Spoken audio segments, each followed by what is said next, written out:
we have a countdown for you today, audio and visual. So you were ready to do this, but this is Gil's Arena presented by I'm merely a host, Josiah Johnson. As always, we got the NBA legend and ARC Raiders player Gilbert Arenas here with us. Thank you. Making his first appearance this week, NBA champion of the world, Swaggy Nick Young. For the best, probably better that you were not here yesterday, Swaggy, but we appreciate you pulling up today. I seen it, though. I seen the ending for sure. I caught the ending. We got the distinguished gentleman from Oak Cliff, former #1 pick, Kenyon Martin, back here with us. What's that, man? And representing Tough Crowd and a card-carrying country club member, we got Mr. B, Brandon Jennings, back in the virtual arena. Hey, I like it. It look clean. That looks like you indoor. Like, looks clean, brother. Thank you. Thank you. I got my golf shirt on today. Okay. You ain't out there, though. Yeah, out there. It says I never pull out. Well, like the thingy. I just hit it right there. Yeah, perhaps that has multiple meanings and can be interpreted in multiple different ways. But we got a lot to get into today. Here's what's cracking in Gil's Arena. Whoa. This afternoon. Whoa. It's doing some weird shit. No, it's not, Gil. Don't even try to play me. Like, I see a lot of people in the what is this called? Who's the producers? Do they all need to be here? Like, I think they like sucking up some of the internet. I don't know what it is, but they taking all the good internet, Gil? I don't know. I was just wondering. You got gated community Wi-Fi. Come on. No, I'm just saying, like, you don't. It wasn't like glitchy. A little bit. Okay. All right, maybe I'm tripping. But here's what's cracking in Gil's Arena today. Lakers have dropped 4 of their last 6 games to fall to 6th in the West. Is it time for the purple and gold to start hitting the panic button? Kevin Durant clapped back at critics of American grassroots basketball development in comparison to the European style, but is KD spitting or tripping? And the league is set to roll out some anti-tanking rule changes next season, but will they do anything to stop the trend? Before we get into all that, as always, this show is brought to you by Underdog. Underdog's available in most states, including California, Texas, and Florida. New customers get $75 in bonus entries when they play just $5. To get started, just use code GIL when you sign up, and it'll load instantly. Underdog, make picks, win money with code GIL. And if you can't watch this virtual show live with us on YouTube, we have audio versions available on Apple, Spotify, wherever you get your podcast. So we're going to start this one on a down note. The Lakers tricked off. Wait, who was the sponsor you just said? Who's the sponsor? The show, as always, presented by Underdog. Yeah. Whoop, whoop. Okay, I was just saying. Someone said we lost Underdog. I was just wondering. What I thought I heard Underdog. Yeah, as you do every single episode of Gil's Arena, whether virtual or in studio. You know what? Since I'm on my time, I'm gonna look right in the camera and say, don't make me come back down there, boy. Okay, keep my name out your mouth before I come back down to the gutter and I wreck your shit up. Okay. All right. Okay. Do we need to establish the rules again? Okay. Do I need me? No. One of your ex-teammates. You looking at me? One of your ex-teammates. I'm just saying, I will come down there, tear all that down there up again. Okay. What we say? I don't know what you going down there talking. We used to be in the house. We graduating to a studio where other shows can be presented. From the house to a studio. Okay? You keep running off at the mouth. I'm gonna come down there, boy. You talking to me? No. Your friend. No. One of your teammates. I haven't said his name in a long time, man. You already know. I will get the dragon around again. Okay, so let's continue. My man, your best friend. Yeah, they be trying to pretend that shit. Okay. HOA didn't like all the blacks. They didn't like all the black trucks coming throughout. You gotta think. Where to preface that? So they didn't like all the black trucks, not all the blacks. There's 30 people coming through the neighborhood. I mean, there's 30 parking spaces. There's limos coming through and out. They don't like that. They tell her, yo, can you move your business somewhere else? Okay. Now you keep running off at your mouth, brother. I'm going to come down there again, spank you. And I'm going to spank you. We done had these problems for years. I done ruined your page plenty of times. So be easy. You're looking soft. Okay, it's 2026. You don't want another year of getting strikes and all that. Just please, just enjoy your life, brother. Okay, now Josiah, can you please carry on? Thank you very much. A very productive week on the beef sector as well for this show. A lot of different beef situations going on. As you guys can see, Rashad McCants not on the show today. He will be back tomorrow. So I'm sure there's more things that will need to be addressed and discussed. But let's get into. Do I have to be here? Because I don't know if I can control my contractually obligated. Yes, fool. Yes. Contractually obligated to be in your arena. Presented by Underdog. But let's talk about unfortunate situation went down last night. Lakers tricked off a double-digit second-half lead in a home loss to the Magic Tuesday night to drop their second straight game. And their final play of the game left fans scratching their heads. We can't show the full highlights, but I will show you. They say a picture's worth 1,000 words, so we will take a look at this picture right here. So with the purple and gold down one with 6.7 seconds remaining, LeBron inbounded it to Luka, who was wide open for a somewhat deep three. Luka opted not to take that shot, tried to get closer to the hoop, but the Magic defense recovered. Luka threw a grenade to Bron, who was forced to take a contested fadeaway three that clanked off the rim to seal the loss. So after the game, JJ Redick, LeBron, and Luka all gave their thoughts on the final play. And we are pulling that clip up as we speak. This is virtual, ladies and gentlemen. We have things we are workshopping. I remember y'all don't know how to fight the claims on YouTube. Which shit is getting bootleg out there. They get a look. I felt like we had a decent shot. I thought he had a good look, and it looked like he kind of just lost his balance. Didn't have a rhythm with the ball, whatever the case may be, and it kind of allowed him to get back in front of him. I was kind of off balance when he gave it to me. I thought he had a great look, but. That's what I look. That's my POV. I know I was open, but I just thought I was a little bit far. So I take one dribble closer. Probably should have picked up the ball. Just trying to attack. Like I said, Lakers down one in that game. 6.7 seconds remaining. Luka 8 for 24 from the field, 2 for 10 from three, which may explain some of his reluctance in trying to take that potential game-winning shot. But Gil, what's your reaction to Luka passing up the potential game-winning shot in the Lakers' loss to the Magic? As a game-winning expert, being 2 for 10, struggling from the three, struggling from the field, when that's what you do, hit game winners, right? All of that, all those stats is irrelevant to that moment in time. So it would have been great if he took that shot. Right, I know, like the rest of the game, kind of shook him a little bit, thinking he's too far. But those are the moments that makes the great players great, and I just think he just thought too much, right? And that's all that was, right? Then you didn't have you throw the grenade to LeBron. LeBron going to try to get it up, himself. It's just poor execution, right? Probably just overthinking.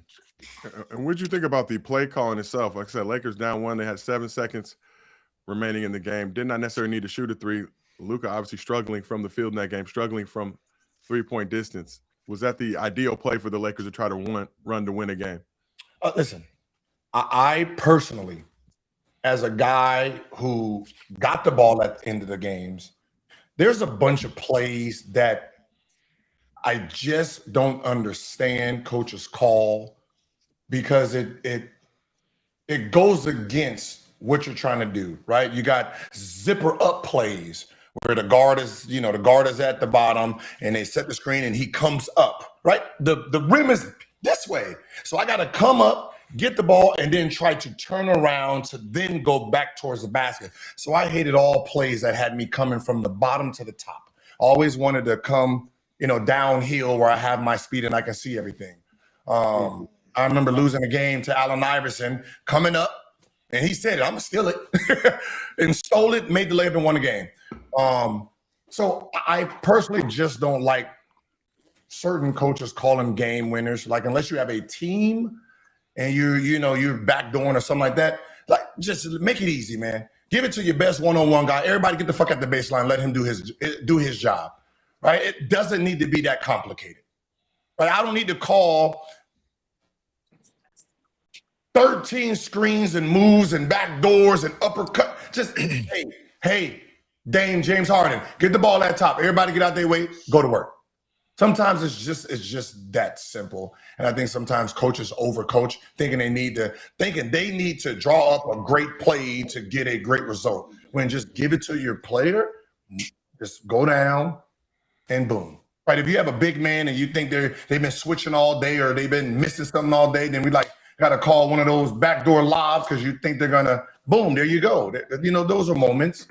But for the most part, if you got a guy who can really get his own, just give him the ball and just. Swaggy, what was your reaction to Luka passing up the potential game-winning three-pointer? And I actually like zipper up Neil. That was my play. Yeah. Wait, zipper up? Are you in the corner or are you? I zipper up and I just do a quick rip through. I remember I did that to send the game into overtime. Serious?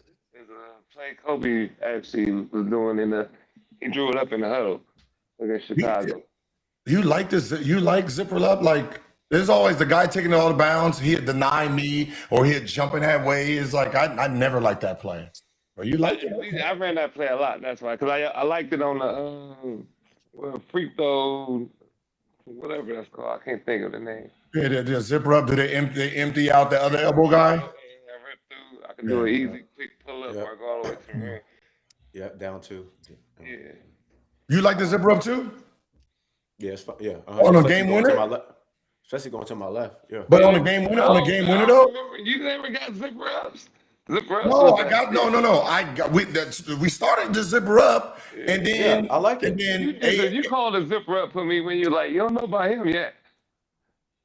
Yeah, but that's not on a game winner. But I have the ball inbound. I'm talking about. I have the ball, so I can see it. When you're taking it out of bounds and they're zippering up, the guy who's taking out of bounds, he sometimes deny. It's like the deny switch shit. Yeah, and then the bid comes up, and then and pass it to you. Then pass. Now you got to give it back to the guy who took the ball out of bounds, Antoine. Yeah. Now no, but it's usually I know, but it's usually whoever inbounds it is a scorer too, though. Most of the time. Just down. Yeah. Anyway, I mean Antoine. I mean, just give it the option A. You know what I mean? All right, you ain't got to worry about option B. You know. All right. I got you. Zipper up aside, Swaggy. What was your reaction to Luka passing up on that opportunity? Luka has a track record of making game-winning shots, shooting the shot in those moments. Play call for him. He tried to throw Brown the grenade. I don't know. Cause like Gil said, game on the line, all the stats and stuff. You're not really thinking about that. Like you're thinking of the moment. You obviously thinking you're gonna make the shot. Down one, I don't know if I go for the three. I might take something easier. But like I said, man, the Lakers they the best of the ass teams, man. They having a hard time still trying to figure out the big three. AR coming back when he's playing with LeBron and Luka. They all look out of sync. So I don't like it. I don't like it. Let's move on to you, Mr. B. Brandon Jennings. What are your thoughts on Luka passing up the potential game-winning shot? Man, told y'all it's that panic button. They should have been pushing. They need to be pushing that panic button. That's not like him though, to be passing up game winners. But maybe it was his shot, the fact that he was off. But that's not like Luka to be passing up game winners.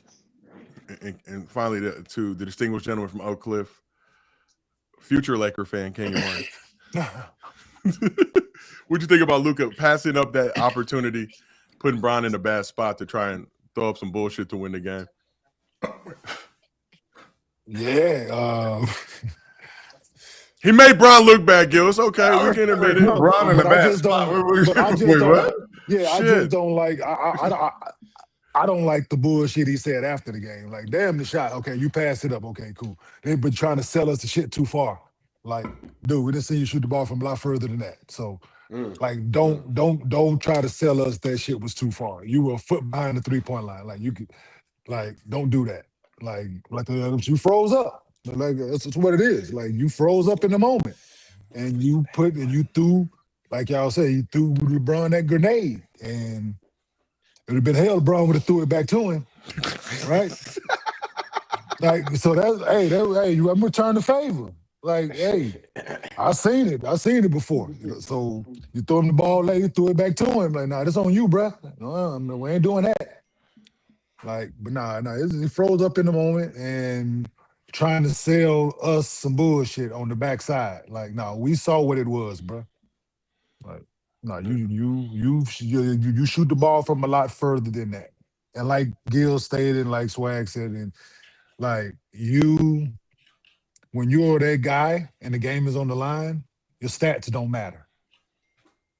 Like, you can have a horrible game, but when the game on the line, you're supposed to rise to that occasion. Because other guys that's in that situation, the number one guys do. So they put the ball in your hand for a reason. The ball's in your hand, but the clock running down for a reason. So you froze up in the moment.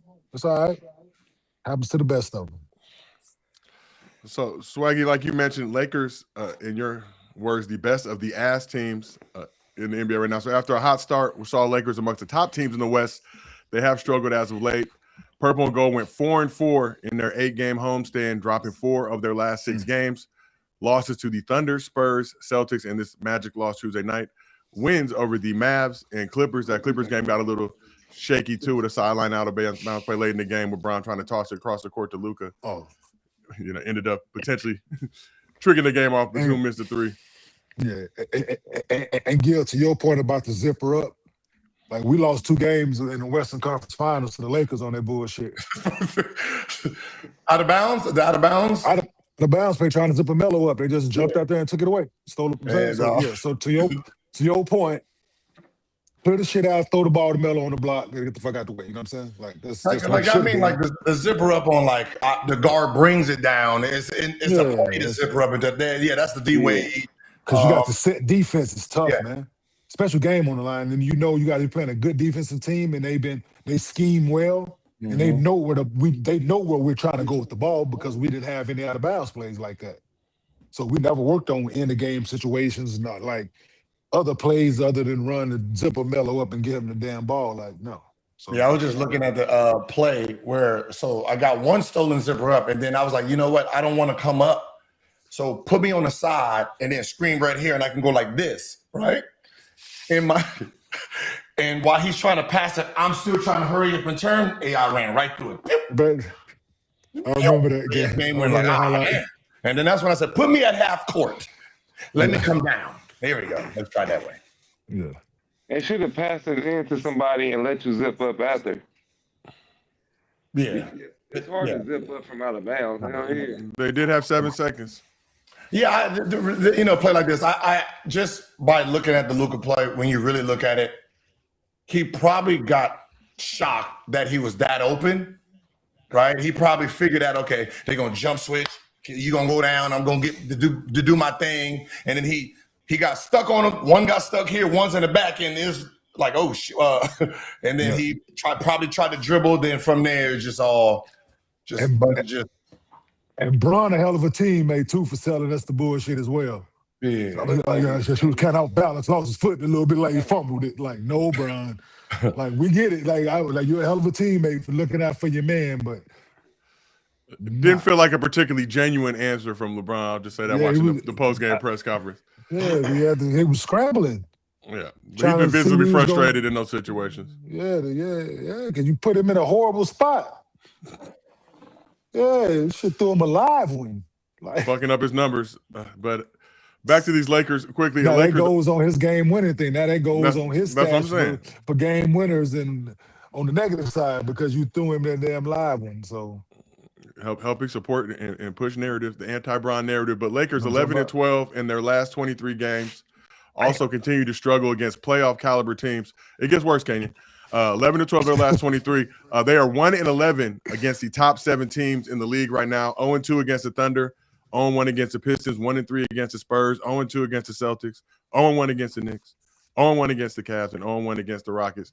So, Gil, lifelong Lakers fan, or since 1996. Okay, first of all, hold on. Yeah, hold on, I'm gonna let you go. I'm gonna let you go. I just got one thing to say. All that stuff that you just stated, Josiah, that sounds like a first round exit. Go. Reason for shit, might not get there. Might not get, but if they're in 6, so if they can hold on, and they hold on by a thread. But no, what I'm saying is, like, there's so many games that went on today. What is all this? What is all this? The Lakers, like. I mean, we need to talk about it. Any other time you want to talk about them first? Right. We need to talk about it. Y'all need to get we got to discuss. Let's talk about it. Let's talk about it. I haven't talked about the Lakers none. They've been losing. Huh? Because y'all been losing. No, because I see what we have. We got trade deadline. We didn't get nobody. You didn't see me say nothing about the Lakers all year. Stick beside them. Stick beside them. A few days ago, you was talking about who they all got. Luka Doncic. That's who y'all got. Yeah. I remember I bashed Luka Doncic. We got a dude who but then you backpedal for the 3, and he shoot 1 3 a game. Like, that's cool. Then you backpedal. Yeah. Let's talk about the Lakers. Yes, we're talking about the Lakers. Yes, right now. Let's talk about it. Let's talk. Let's talk about what's going on with your team. Because Brandon did say it was time to listen. Brandon did say that it was time to hit the panic button. When Brandon was asked the question, blue blockers in the house.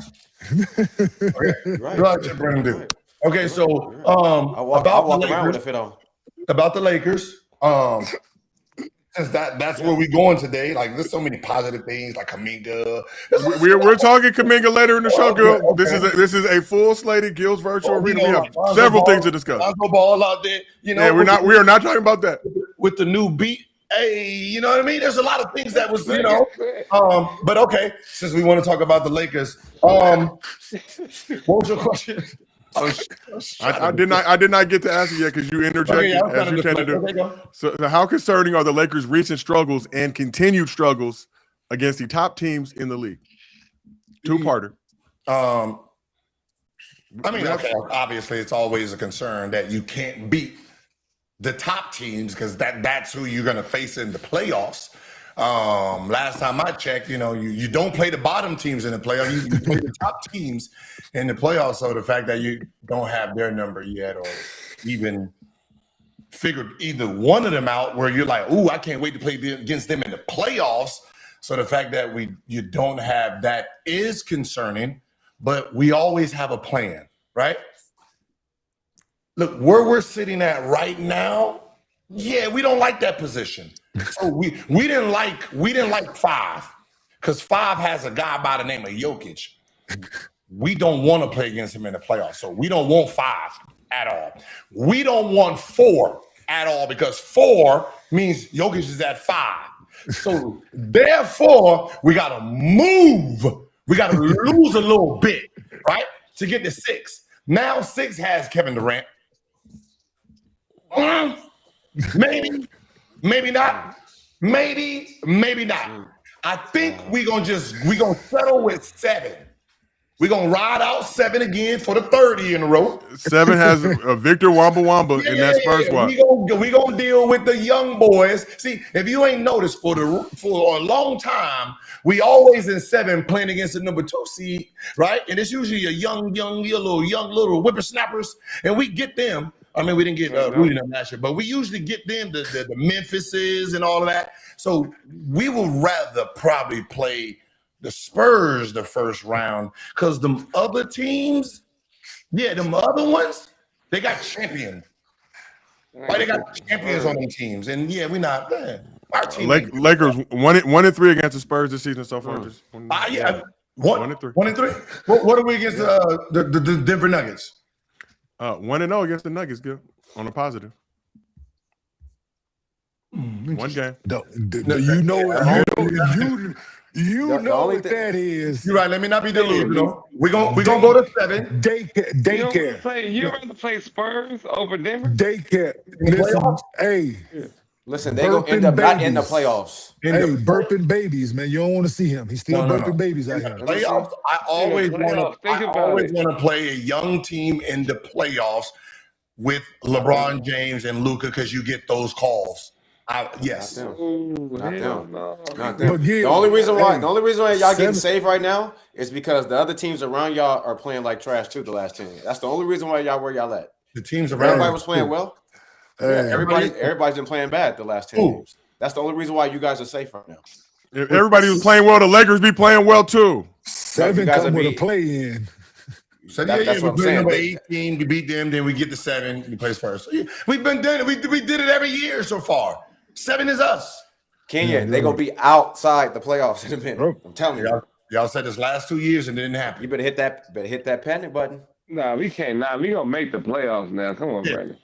The playoffs. The playoffs. Sound like a first round exit. We gonna make the playoffs. Sound like a first round exit to me. Yeah, we gonna lose first round. Finishing 7, a 8, sweep. finishing A sweep. 6, 7, 8. It's gonna be a sweep. Yeah, absolutely, they getting swept. Yeah, the NBA is gonna allow the Lakers to get swept. Okay. Yes. NBC is gonna allow Lakers to get swept. Okay. Yes. What happened last year? NBC not allowing that, Mr. B. You already know. Listen, this is a whole different year. They tied to that. There were close games in that series, Ken. They were very close games. Very close games. Barkley and Warner them. You know, they don't. That's why they out. Oh, they were just trying to get it off there. They don't know. They don't. You know how much money they lost with that playoff script. That playoff script, they lost so much money there. And NBC had to come in. Let me show you how to make millions. Not this year. Not this year. Sell the game. Insights to excellence. Sell the game. Yeah.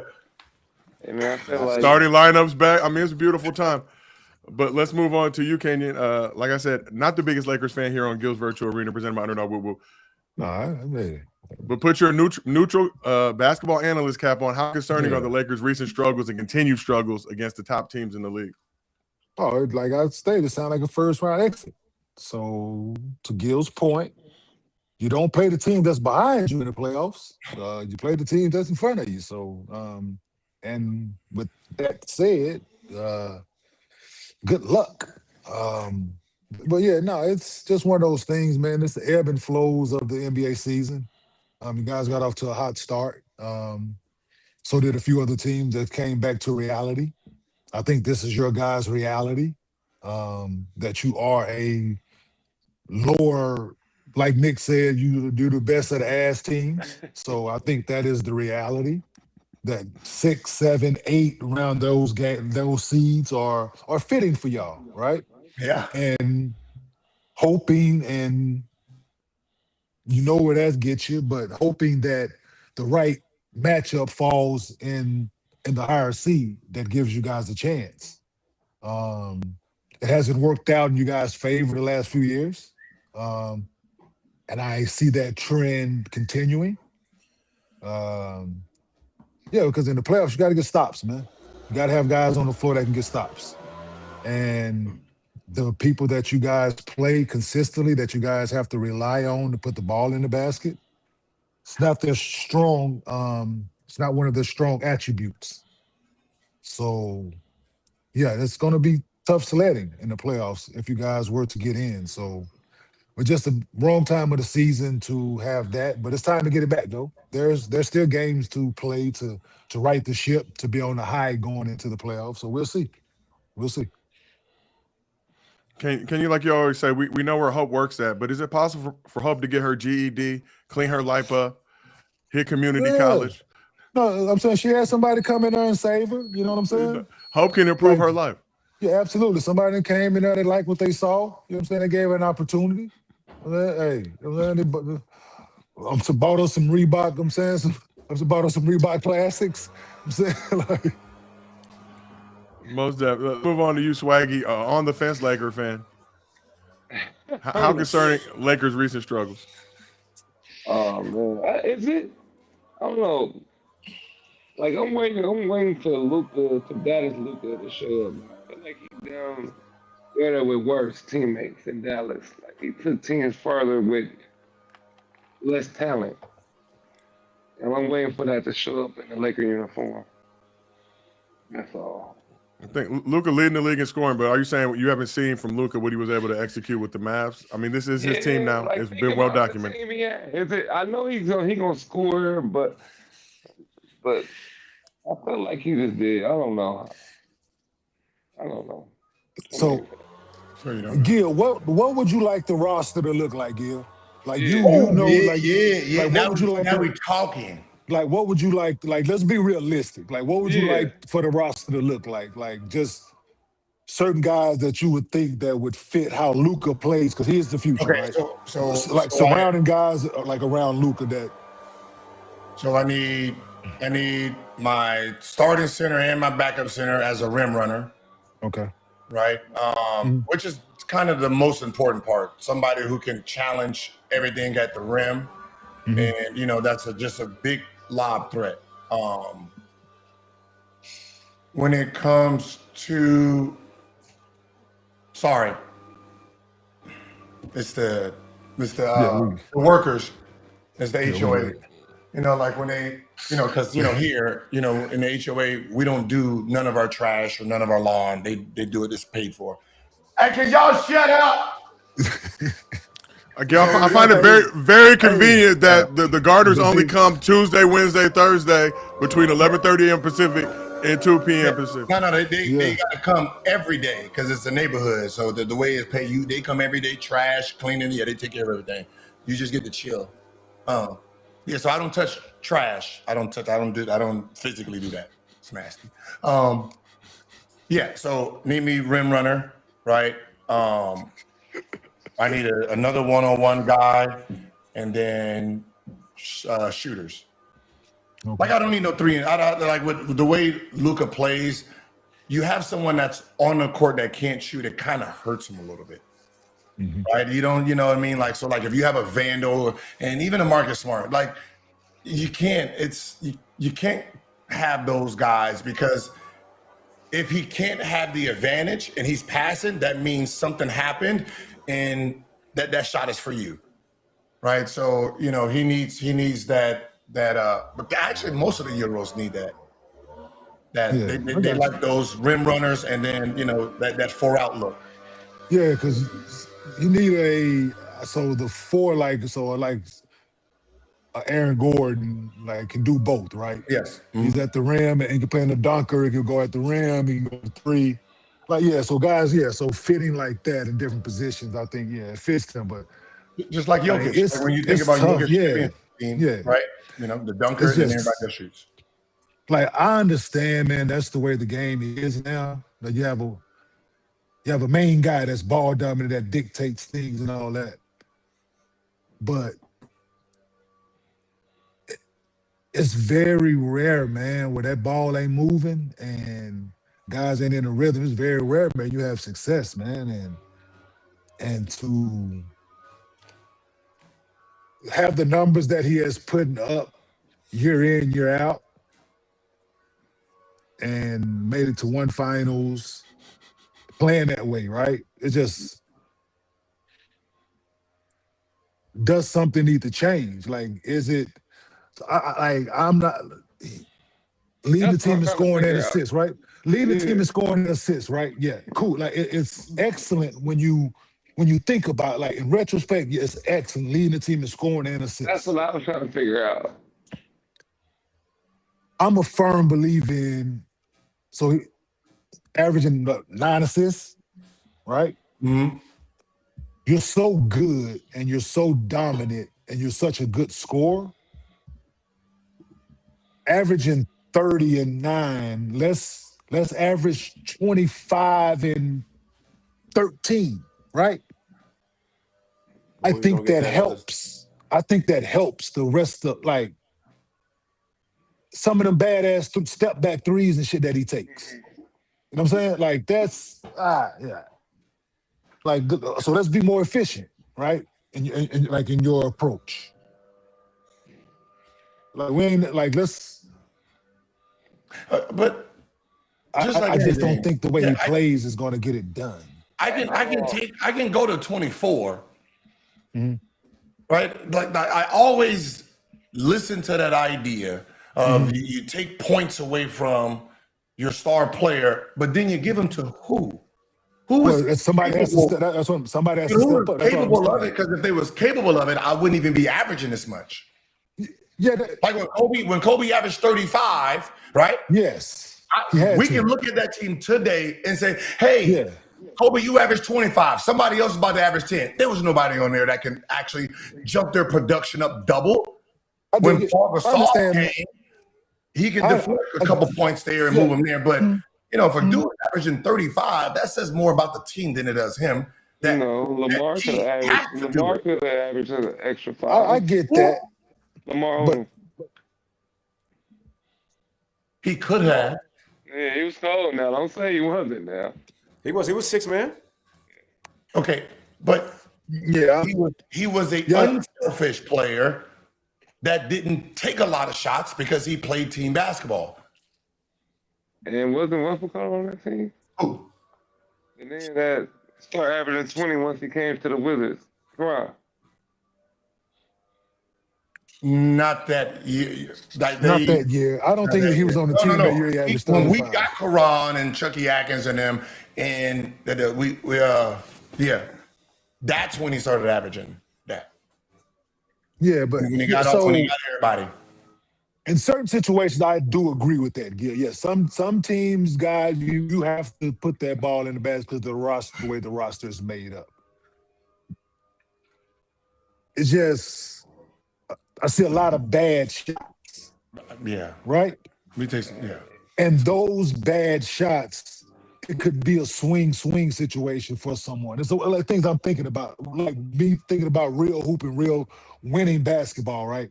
Instead of me shooting this 27, 28-foot step back, let me get in the paint and make a play, right? Mm-hmm. Let me do that 5 times instead of them 5 step backs that I'm going to shoot. That's all I'm saying. They might result in an assist. They might not result in an assist or play being made, but that shit is demoralizing at times for guys on the floor. Like, you doing so much and you want to compete and you want to win, and I know I'm not going to get the looks that another person is going to get, and you shoot that bullshit. Like, all right, dude. Like, that shit, like, it does something to teams. I ain't saying that's what happened with the Lakers, but it does something to guys at times. And to not feel involved offensively when you, I ain't saying, listen, just every now and again, hey, drive that motherfucker. I might have to drop kick that bitch up there to get it up there. But, hey, I got to own the rim. I'm saying reward a nigga sometime. That's all. Like, instead of shooting that, get in the paint, make a play, it might come back to you. Like, you got in the play, you replace, they swing, it might come back to you. And it's a better look than that bad step back. Remember I said that. I said that, like, the plays we had, some of the shots that are taken are just bad basketball shots. Yeah. Like I know what you're talking about when it comes to how some of these guys play. Like, y'all don't know nothing about probably 2K, and they got the comp and the pros. It's basically you got one guy, big man, they set a pick and roll, and then everybody else sits in the corner. You shoot it only if you're open. If not, give it back to the point guard. He can do pick and roll. So the point guard himself usually has about 50 points, 14, 16 assists. Everybody else like 5 for 5, 3 for 5. Like, no, this is not, no. Give up the rock, all right? I'm not a corner dude, right? I've never been a corner dude. And if I'm going to be a corner dude, I better be a corner dude to a dude that can do it faster. Yeah. Like some of these guys need to understand this. I would, let's say I'm the 4th option. Mm-hmm. I would rather be the 4th option with the 2017, 2018 Golden State Warriors. Yeah. Like, I would rather play with Steph and KD and Clay than play 2nd option to some of these guys. Because how slow they play. If you're passing, taking shots like, Clay scores 60 with 11 dribbles. You know how many possessions he's putting in the game? Yeah, yes. Like, you know what I mean? Like, we would have done went up, back, down. Look, we got to hold on, get that. Come on. Pass it. Yeah. And the step back. Like, if you're going to do that, motherfucker, do it the first fucking 5 seconds of the game. So they can come down, shoot, we can come back on offense. Yeah, and getting the ball out if and you can play like that. getting the ball up, throwing it in the everybody- head, right? Huh? Like getting the ball out, like so a guy like Vanderbilt, right? If he is going to play, and you don't need him because of the defense that he plays, he gets extra possessions, offensive rebounds, and things like that. Why not kick the ball ahead to him on the right wing and let him go left and get in the like kick the ball ahead to him.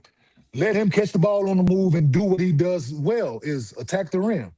Give him those opportunities because you need him on the floor because he is a good defender and he does extra things.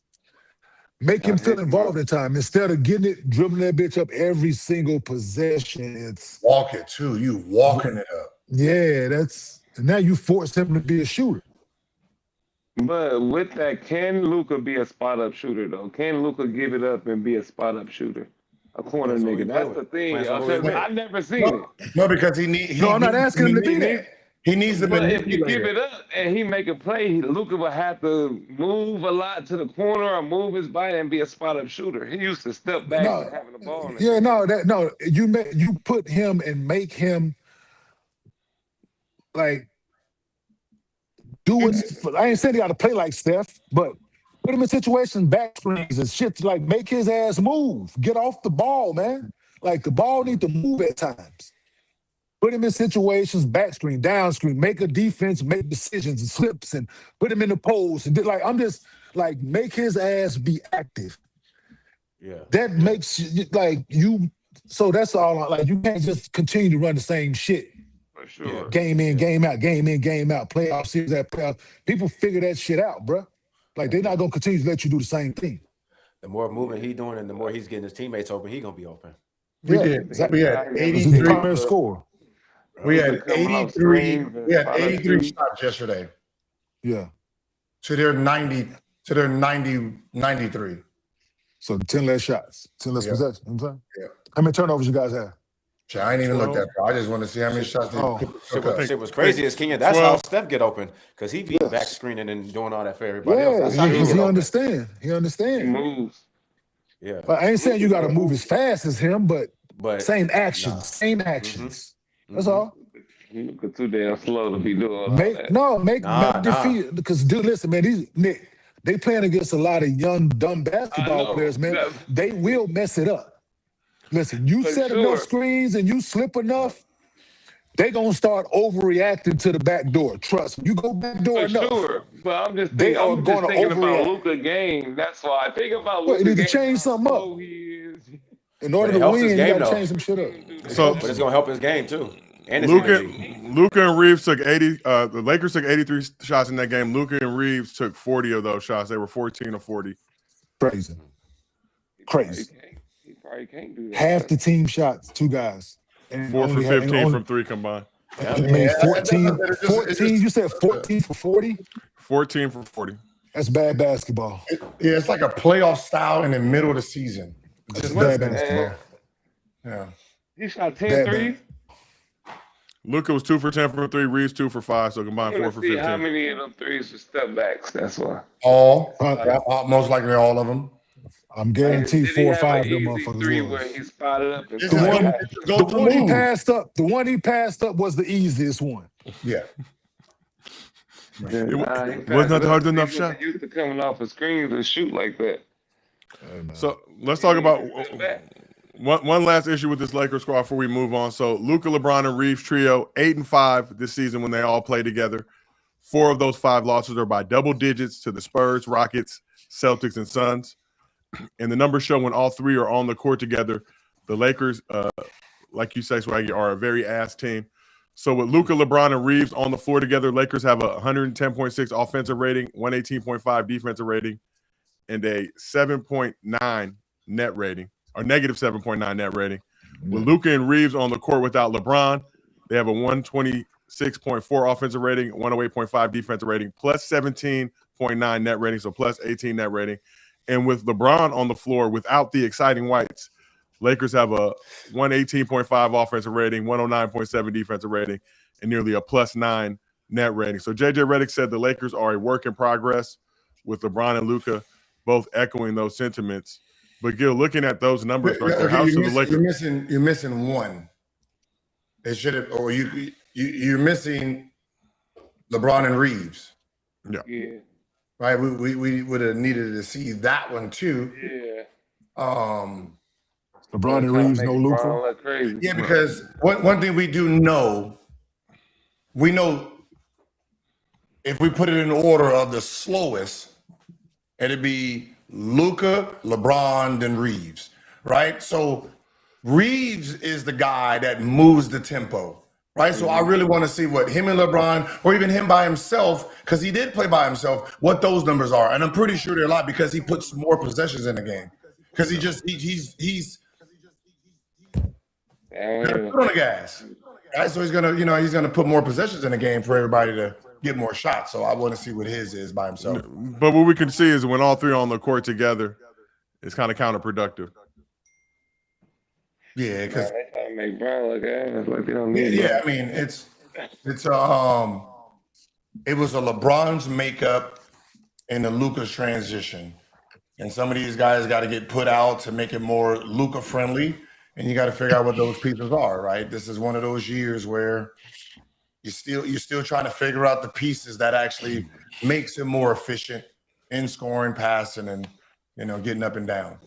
Because we can say he plays slow, but we watched him with Dallas and Kyrie and Lively and all those guys. And the one thing we do know is we don't have those type of guys that are moving like that, where they're sprinting up the court. And he's like, fuck it, let me just throw it up court. Like, we don't got that guy. We don't got that guy that's forcing Luka to pass it. He's going here and he's shooting to the rim, and Luka's like, oh shit, let me just give it up. Right? We don't have that guy. And then same thing with Kyrie. We can say, okay, that's Austin Reaves, that style of play, right? But everybody else is athletic. Like, we don't have athletic players. Is Kyrie more efficient? But we can say, all right, we have another fast guy, that's Kyrie, but we don't have the Lively and Gafford that's sprinting up the court. You put these teams on paper. Who you think will win? The Lakers versus the Dallas team. Win right now? Yeah. Healthy? With Kyrie healthy? Kyrie, Lively, and Gafford and everybody they have? And Cooper? Fucking Dallas Mavericks. Jones and what's the other one? Yeah, they get y'all. Oh no. With the healthy Kyrie Irving, the way that young boy playing, they get us an easy trip to the next round. What are y'all talking about? Wait, you talking about the playoffs? You talking about they play the playoffs healthy right now? They'll get y'all. Wait, did they get us last year when Luka hasn't lost to Dallas, right? That's what I'm saying. And he hasn't lost to them. That's we can beat in the playoffs. Kyrie ain't been out there for none of them games neither. So. I'll be honest with you, Luka ain't losing to Dallas. Wasn't Kyrie here for the first week? He was out there. It's like they're getting barbecued. That was a game him and Kyrie was going off. It was getting vicious. It was here in LA. You was at that game, Ken. We were all there. We were all there. I think it was to the left. We were all there. An exciting evening. Enjoyed and have all. But I erased that out of my memory. I erased it out of my memory back. I wasn't there. But it brings me to the point where you can't have LeBron, Luka, and Reaves on the court at the same time. It's not productive. Then what's the solution there? Because you're not bringing Bron off the bench. I'm not bringing Reaves off the bench either. So don't even. You're not bringing Luka off the bench either. At the end of the day, what are we talking about? The last 5 minutes, they got to play with each other. So you got three different styles, and what's so funny is the only person that's adaptable, and that's why I wouldn't bring him off the bench, is Reaves. He's played with LeBron, knows how to play with LeBron. He knows how to play with Luka. So it's not him. Yeah, but he has two. You can't have two guys out there taking all them badass shots. Like, Austin Reaves got to be better. Right. He got to limit some of them. Yeah, okay. He can't do the same shit Luka do. You can't have him and Luka out there motherfucker taking turns, dribble, tween, step back, 28-footer. Like, just don't. And coming down and getting your ass busted. And your liability on it. And your liability. He don't take those with all three of them in there. Yes, he does. Of them in there, he's sitting in that he corner. does. He take those when let that ball come to him. When Luka go out. He's taking them. Either when Luka out there or ain't out there. You can't have him taking them badass shots, man. because he don't know no better when they out there. If he do it when they out there, if he do it when they ain't out there, he gonna do. Yeah, I can't even. Okay, I can't complain. Yes. It's just one of those. You just be like, okay, like I like it's such reckless, but it's still somehow controlled. Like you see it, you see him like crossing. He's like, it's like me in my life. I'm always right at the edge, right? But I figure out how to stay in line. Just Yes. you know, I might have hit the bumper a little bit, but I ain't fully crashed. You know what I mean? I got to take it to the body shop just a little bit. Right? Yeah, I messed up the rim. You know, got a little paint. Little paint. But for the most part, engine's still good. You know what I mean? Still workable. We can still drive. Well. And that's how he plays the game. So it's like he brings too much to just I cannot penalize him and bring him off. No, the you bench. can't. No, because you can't. No, because you need him to compete, right? Yeah. You need him to because you don't have enough on the bench for him not to be aggressive. Yeah. So I get the dilemma that they're in and the way they play. So I understand it, but is it a winning formula when the time counts? And the other day, Austin Reaves was froze out, was iced out. Not the game before that. I think he only had like 10 by the third quarter or something like that. Yeah, Reaves was scoreless halftime of this game. Came back in the second half, bounced back. That's what I don't like. They got to figure that out. And you can't see the thing is, right? Bro, who's freezing him out? He goes scoreless at halftime. 50% of the shot. Come on, bro. Hey, hold on. Yeah, he went scoreless, right? So that's the problem, right? He went scoreless in the first half and came out. You ain't got it going, dog. You went scoreless in the first half. He came out in the second half, and him and Luka took fucking 40 shots. He took 20 shots in the second half, bro. Like, come on, man. Like, you ain't got it going. Shit, I don't know if I got it going. You ain't gave me the ball. He went scoreless. He got the last game. Him and Luka took listen. He went 0 for 10. What do you go 0 for something? What do you want? 0 for 5 or something? The team took 83 shots. Luka and Austin took 40 of them. Reaves was scoreless in the first half, but then he bounced back. Yeah, you keep saying scoreless like he didn't touch the ball. That's what I'm saying. He didn't score. He did not score in the first half. Gil, that doesn't mean he didn't touch the ball. How many shots he got? Damn. Don't do that here. He's saying he went scoreless like he didn't get the ball. But if he's over 10, he got the ball. He just How many shots did he have, though? That's what I'm trying to figure out. Yeah. Gil, did I say he was scoreless and didn't get the ball? No, Nick is saying he didn't get the ball. He was 0 for 5 in the first half. Thank you. That ain't shit. That ain't shit. Yeah. 0 for 5 is nigga. That's you're right. Nigga, that's a fucking shot every 5 minutes. How the fuck I'm gonna get going? Because you're over 5. Fuck! I gotta sit in the corner and wait for you to do this step back shit. That's the real corner nigga stat right there. Corner nigga stat. You sitting here watching all these niggas. All right, I'm gonna show y'all nigga half. Y'all ain't gonna pass me the fucking ball. Hey, I got y'all. That's exactly what happened. I got y'all niggas. Lil LeBron want to do the step back shit. Okay, I'll show you how to step back, motherfucker. Yeah. So second half, he came out and did it. Yeah, that's exactly what happened. Yep. So what was his finals? Yeah. So took I believe 11 shots in the second half. Yeah. Finished with. Hold on 1 second. Yeah. I'm out of it.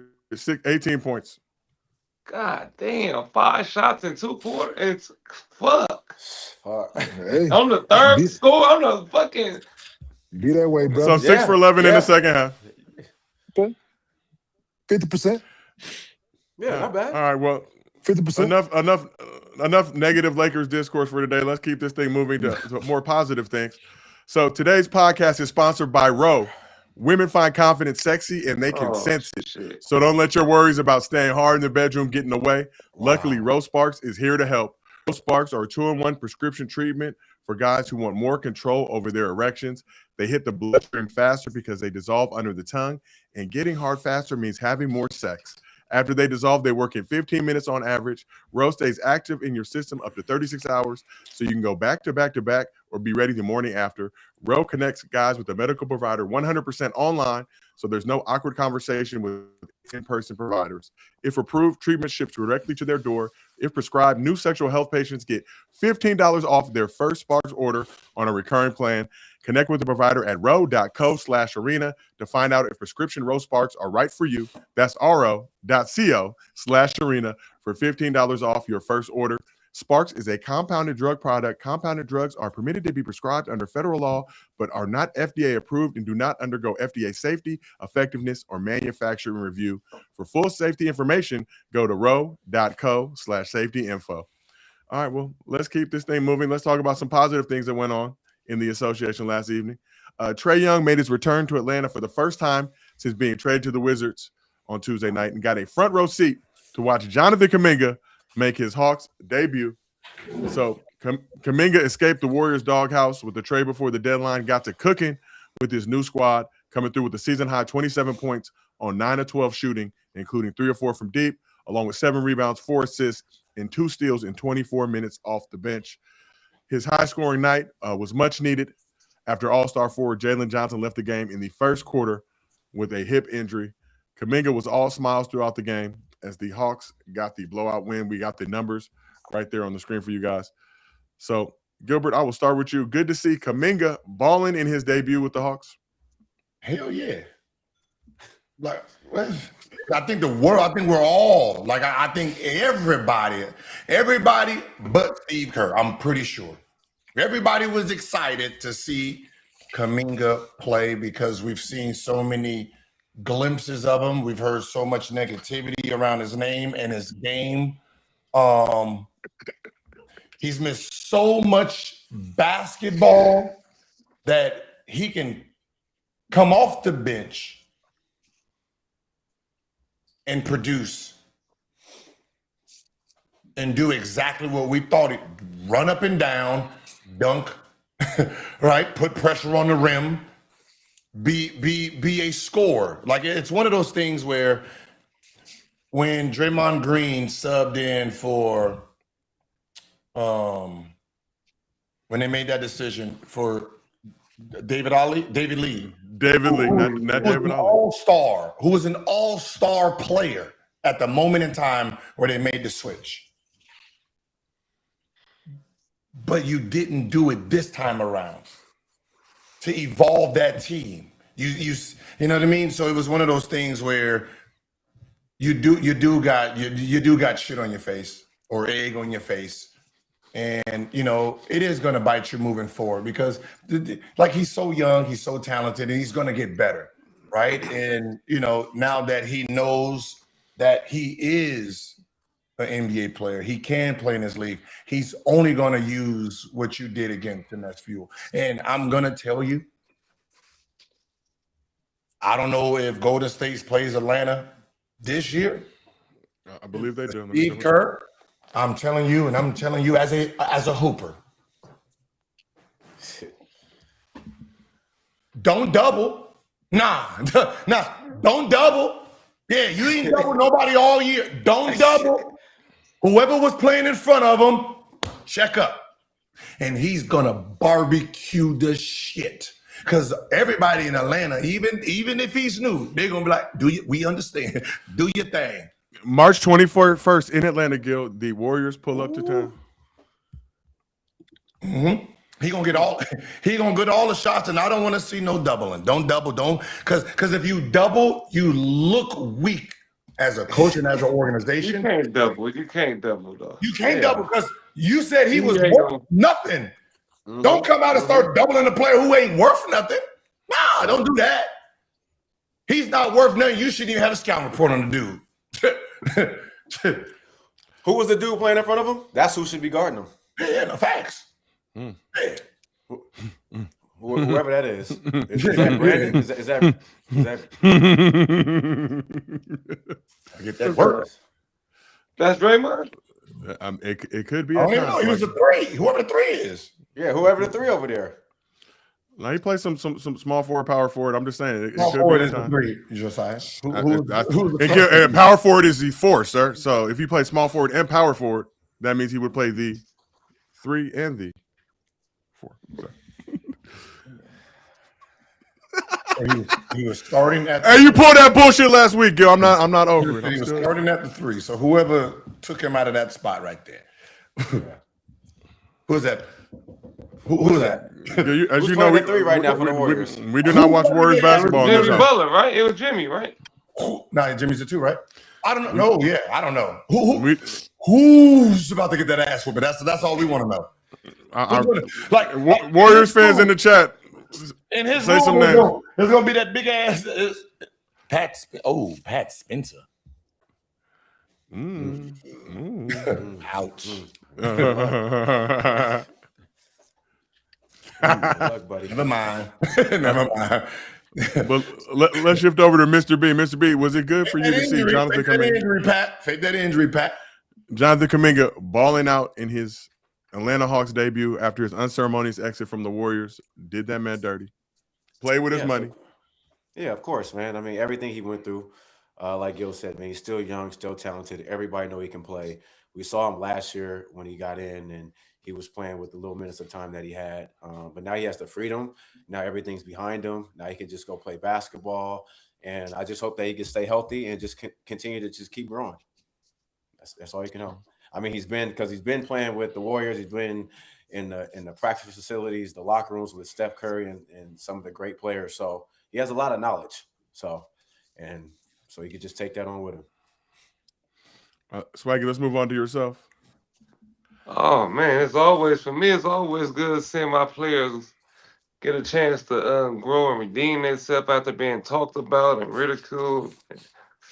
Put on the end of the bench, DNPs. There's nothing like going out there and proving people wrong. Kuminga, keep it up. I know you got that date marked in March. You can't wait to play against them guys. Are they in the playoff running, Atlanta? They are 9th in the East right now, trending in the right direction. Okay. According to some. That would be dope. I think they got a chance to. That'd be a little dangerous the way they team for the people that could jump, athletic, the young players that all it takes is one shot to go in for them to be playing well. They'll be all right for sure.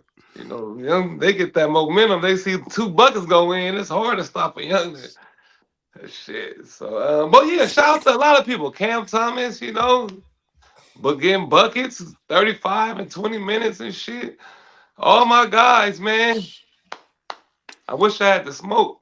You feel me? It must be something about this box. I think it's this box. I don't think y'all are delusional. I think the box is delusional. We're just gonna throw it to the box. This box that I keep saying, it's the same box that's the people that's in it Okay, now, Nick, can we get an understanding here? What? About when you say your guys, when you say corner guys, can we establish what a actual corner guy is? Who is the corner guy? Because you're grabbing guys that are not considered corner guys, and you're trying to pretend that they're corner guys. Like everybody, like Cam Thomas is not a corner guy. He was a number 1 guy. Oh man, stop, man. That's number 1. Stop.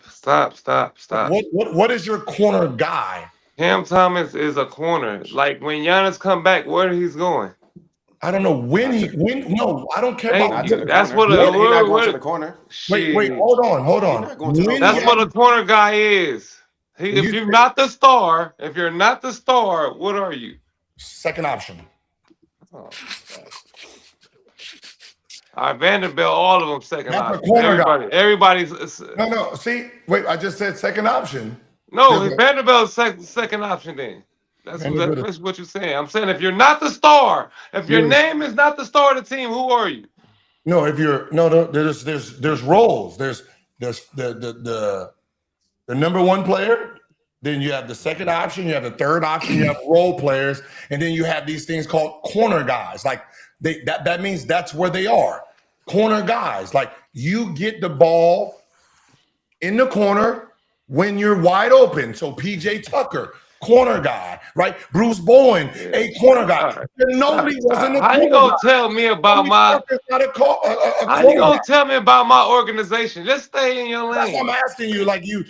Stay in your lane. Like, so what is a corner guy? Like you know what a corner guy is. Like you don't have to. You definitely know what a corner guy is. When? What year? When I was in Memphis? Yeah. Every year. Yeah. Memphis, yeah. Orlando, yeah. You even know when you was a star, where you tell niggas to go. So was Karan a corner guy? I'm asking a question because that's an all-star. Was Antoine Jameson a corner guy? Because he wasn't the star, but no. So we have roles, so we know what corner guys are, Nick. Yeah, you average 18.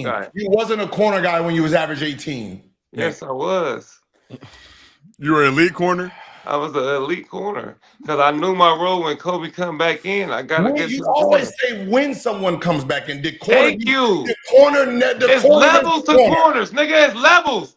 I get freedom, yes. I'm an elite. I get freedom, but when the star come back in, my role changes to the corner. I go back to where I belong, corner, and wait.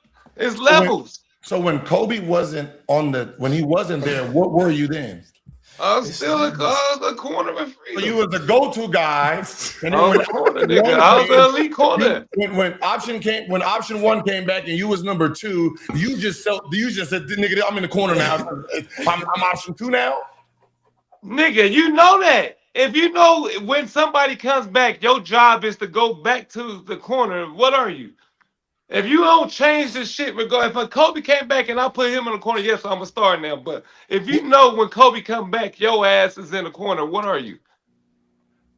What are you? It don't matter how many points you get, but you know when a star come back, where do you go? Back to your position. Thank you. So what that makes me? What that makes me? A corner nigga, elite. It don't matter. I gotta go back to my spot.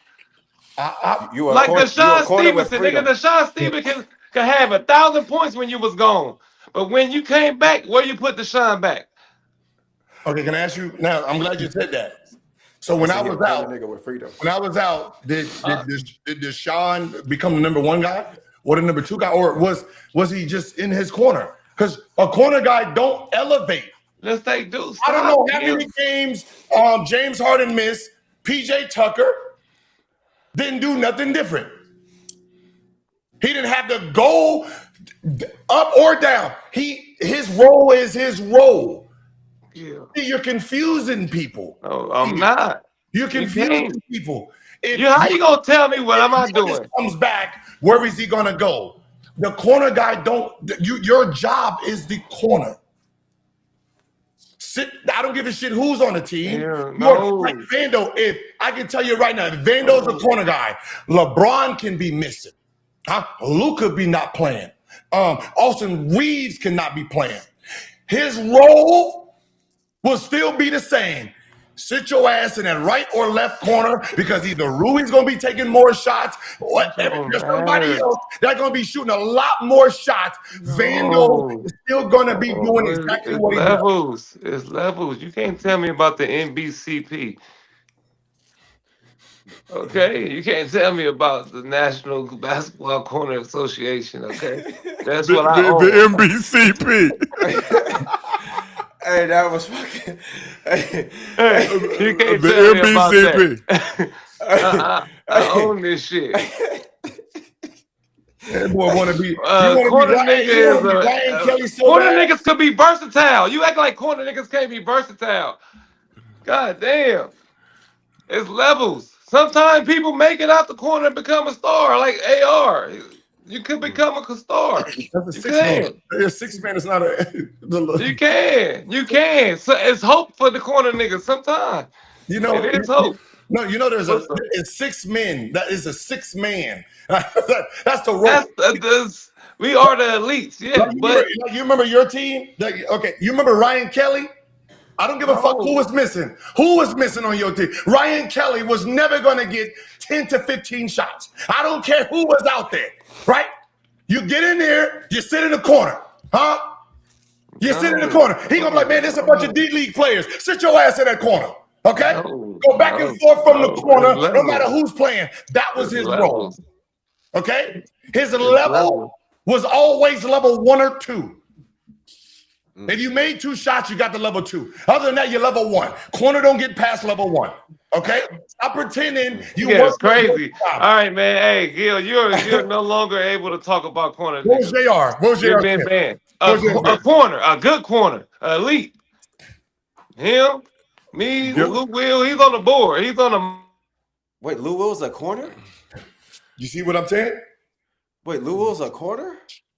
Gil Swaggy has banned you from all corner discussions. J.R. Smith was a corner? Yes, he got banned, man, for real. Like, you disrespect us. No, see, he's just mad because what happened was, this is what happened with him. He was balling, Kobe wasn't here, so he's talking that shit, right? And then what happened is he tried to zip her up, and then Kobe guy said, "Get your ass in that corner, you corner boy." And get your ass in that corner boy. And that's where because I can tell you this, there was no corner talk when he was with the Wizards, when he was with Philly. When he got get your ass over there in that left corner, you say that corner boy. And from there, he just figured he was a corner boy. Yeah, man, the corner came, the corner nigga came later on in life. Like, once they start changing the game and doing analytics and shooting threes, that's when the corner nigga came. But back then, nigga didn't even shoot threes. There wasn't no corners on the Wizards. Antoine Jameson, they was in the dunker corner. Him and Karan, that nail on the elbow, that was their corner. You sit on the elbow free throw, that was his corner. Like, scoring in the 80s and shit. But now, as you get older, once you start hitting the hundreds, niggas start inverting to that corner, just sitting there. Yeah. He said the dunker corner. The dunker corner. For Antoine to do that damn floater from that dunker so fast, he'll hit that nigga throw up a hook shot dunker. I'm like, damn, nigga, how you release that bitch so fast? Nigga was doing shit like this. Out the corner, though. Antoine do a reverse, nigga. Court way over here. Nigga. I don't know why y'all. I'm sorry, no, because he did shoot that shit. Did he shoot that crazy shit? He'll hit that nigga in the dunker corner. Hey, I had to guard this. I had to guard him. I had to guard him. So it's like, yo, that shit was awkward and fast. Right? Hey, listen, absolutely. Take that bitch on the rim before you know it. Then you know that bitch gonna come off. If he miss it, he getting it right back in front of the rim and shooting it again before you react. Like, damn. Oh shit, that's funny. The dunker. Everybody in the corner. Everybody in the corner. You ain't got the ball. The MBCP. Swaggy is a leader. This was a Jonathan Kuminga discussion, but as we tend to do here on Gil's Virtual Arena, we will veer off topic. That's what we was talking about? That's what led to this particular situation. Oh, man. Ken, I don't even know if I got to ask you about Kuminga, but no, you did not. Okay, thanks. You talking about it. That's how that goes. But you're happy to see Jonathan Kuminga doing his thing. It's one game sample size. It is against the Washington Wizards, who are a slump buster for many. As Gil said, hell yeah. Nah, man, it's good to see the young fella out there, doghouse, man. He deserves opportunity to go out and display a skill set. Hopefully he can be healthy for the rest of the year. Small sample size for the Atlanta Hawks fans. 27 points in 24 minutes. So, yeah, that's a very bright spot for them. They get Jalen Johnson back, get him healthy. They're in a play-in game right now, so they might stay there or they might get the 8, whatever the case may be. But learning experiences, good for them. Get some games under their belt playing together. Bring that young core back next year. I think it's going to be exciting. I'm excited for Jonathan Kuminga, man, to be able to bounce back and get your joy back. You just see the smile on his face last night when he's playing. Cheese in the whole game. The whole game, man. No, it's opportunity, man. It's a weight lifted off his shoulders, a burden that he didn't deserve to have to carry. being under Steve Kerr's watch. So no, so I'm happy for him, man. I'm very happy for the kid. And Kenya, like you said, I don't know about the Hawks this season, but just looking at that roster, that squad for the future, I think that's a very exciting team in the Eastern Conference, team that has the potential to do something. Absolutely. Yeah, no, like I said, if they get a play-in game this year, I think the experience of being play-in, playoff sort of style team, I think will help them moving forward. So yeah, anywhere they finish right now, 7, 8, 9, will be beneficial to them moving forward. Gil, I see you over there checking your phone, not looking engaged. Yeah. When you said that, I was kind of confused because I remember we were saying Trae Young was taking some bullshit to the playoffs. Then you said that young core, they're going to be good. So I wanted to go and look. And, okay. It seems like that core would benefit with Trae playing, but that's my personal opinion. We got Jaden Johnson. We got him. All right. And then, okay, we got Walker. Okay, he was there. Then Nikhil Alexander-Walker. Trae Young, 19, is not there no more. McCullough's 18. He just got there. So he's not going to be there. Then you got Porzingis. He's not going to be there. Then he can't shoot. Let's talk about what we do have. The number 1 pick averaging 10. You got Dyson Daniels. Sure do.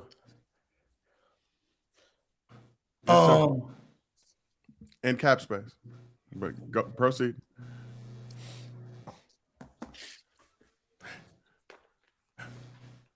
How come? Like, okay, I know Bronny's famous. I get that part. But he's not that famous enough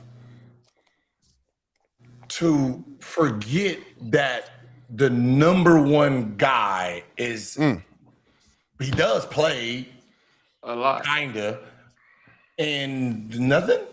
Like no one's ever mentioned the number 1 player in the draft ever. They foreign, that's why you're you don't talk about foreigners. Yeah, but Bronny was the biggest name in that draft. No, but I get it. Like you know how we talk about Castle, Castle, you know what I mean? Like right. The number 1, usually the number 1 pick is featured at some point. It's year 2. Is that called Reaves, Sasha? Averaging 10, and it's just I don't. So you think so you're saying like if this was Cooper Flag, they'd be on his head right now. Yeah, we don't talk about foreigners like that. What, right? Cooper Flag got murdered for having 2 against OKC when he was balling. If Cooper Flag was putting up those numbers this season, we would be packing him up. Yeah, that's what I'm saying. Like, yeah, it would be more of a absolutely. Did they was just like, okay, he's not gonna be good. We just gonna pick his ass anyway. Like I was just trying to figure out like nah, they just get ball for passes. Huh? He's definitely getting the pass. I don't know why, but he's definitely getting the pass. All of them get passes. Not all of them. He didn't have hype behind him. Scar. But ain't nobody watching the Hawks play. So they're saying that they didn't really have any hype behind them. Then the 2 French guys. Yeah, they did. They just picked them. Sarge been playing well though. You, let's go. Come on. Yeah, they can fly on his radar. So that they can keep pushing in there. But that brings us to our next topic. I think is a perfect time to segue. So there's been a lot of hate and criticism towards American basketball development at the grassroots level. Kevin Durant has had enough. So during a recent interview with ESPN's Vince Goodwill, where he stated his desire to play with Team USA in the 2028 Olympics, Durant also had some interesting comments on all the hate that AAU gets compared to the European model, saying, quote, "I just don't like to talk around the USA versus European style of how you approach the game.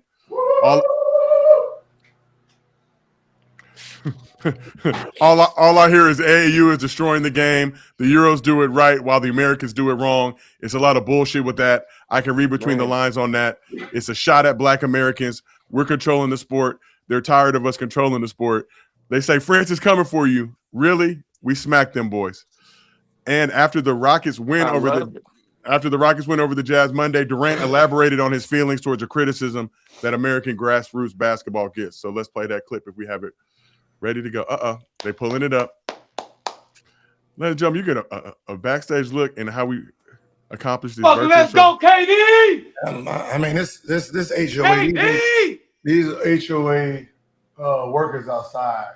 I mean, they keep the neighborhood and everybody's house is clean, but goddamn, wrong time. Let's go, KD! So let's listen to what KD had to say. Just see a lot of negative talk about the AAU and how it has disrupted the game of basketball. Like, AAU's been around for 40, 50 years, and we're all a product of the AAU. A lot of us are a product of the AAU, and it changed our lives. Being able to leave our neighborhood and go play against the best around the country at an early age, like, come on. So I don't want to undercut what AAU means to the game of basketball, but also the European style, guys coming over earlier. Luka was a pro at 15, 14. That's still a great way to go, too. So many different routes to make it to the league, so I don't want to. I kind of hate when they disrespect the AAU route. Big KD. Swaggy, I see you flexing your muscles in support of Kevin Durant. So we will start with you, Swaggy. Thoughts on KD defending AAU in the American grassroots basketball system? Oh, man, I love it, man. It's just that all you hear is European this, European that. We're not doing it right. I feel like, just like with we were just talking about, they get a lot of passes. It's even the comparisons now, they're able to just play free, shoot the ball, don't have to worry about defense and all that, and don't get criticized for it. Like little things like that. I think we made it easy for him over here. Made it easy for him. Yeah. And like even with Luka, like if he was him and Trey Young, similar scores, similar everything, but Luka is up here and Trey Young is down here. And one of them aspects, I just love it. I love it. I love it when people like KD speak up for us, for sure. Obviously, AAU system is producing a lot of high quality talent that we still continue to see. Team USA won 5 straight gold medals in the Olympics, going up against the world in their system. But Mr. B, when you hear KD making these comments about the AAU game and the state of American grassroots basketball, what are your thoughts on that? I mean, he is speaking facts. It has done a lot for us that come out of the AAU circuit and being able to travel and do all these things. But, you know, the AAU has changed a lot. Now, you know, kids are able to get paid in high school, you know, NIL deals and different things. So the meaning of AAU isn't the same anymore like it used to be. I still feel like the development, the fact that AAU is just all weekend games is based on rankings, is based on popularity and things like that. So it does lack. It does lack a bunch of the fundamentals and the IQ of the game. So those are the things that it does lack from playing with your high school basketball team in high school. If I went to Oak Hill or I went to a Dominguez or, you know, Mater Dei or these, I actually being able to be taught. AAU just, you got to be good and just run out there and play. So KD, let's move on to you. When you hear KD speaking up and clapping back at all the criticism that AAU gets compared to the European model, how do you feel about that? If I'm not mistaken, he has an AAU program, so I'm not surprised that he would speak up for the AAU system. That said, I agree. There's a lot of discourse around the way the game is being taught to the youth, and I've been a part of it. I've seen the good and the bad of it. Like you said, a lot of us are products of playing AAU basketball. So it has its positive moments, but it's become this thing where it's looked at as a money grab in a lot of situations, instead of focusing on kids getting better. I don't think we should be ranking 5th, 6th, 7th, 8th graders. I'm saying I think it's pointless, right? To be putting rankings next to kids, and because you don't know what they're going to become. Some pan out, some don't. So I think it's a false sense of gratification, right? To be ranked in the 7th grade. Like, who cares? Like, let's go get better, right? Like, let's go get better at the game. Let's go get better at the footwork. Let's go get better at the fundamentals at those ages. And I think it'll be beneficial moving forward in that regard. But no, I like, yeah, for KD to speak up, I'm not surprised. He speaks his mind. And for him to have an AAU program and to have had it for years now, I can understand his frustration with people taking shots at the AAU system. So yeah, I get it. You know what I'm saying? So I get where he's coming from, but there's people have left room for criticism with it. So, but like, yes, I get where he's coming from, though. And that's say too. That doesn't mean that the European model can't be criticized as well. Obviously, I think Katie also mentioned though how the game is growing globally, and that's a testament to what's been done at the grassroots level. American basketball AAU producing such high level, high quality talent.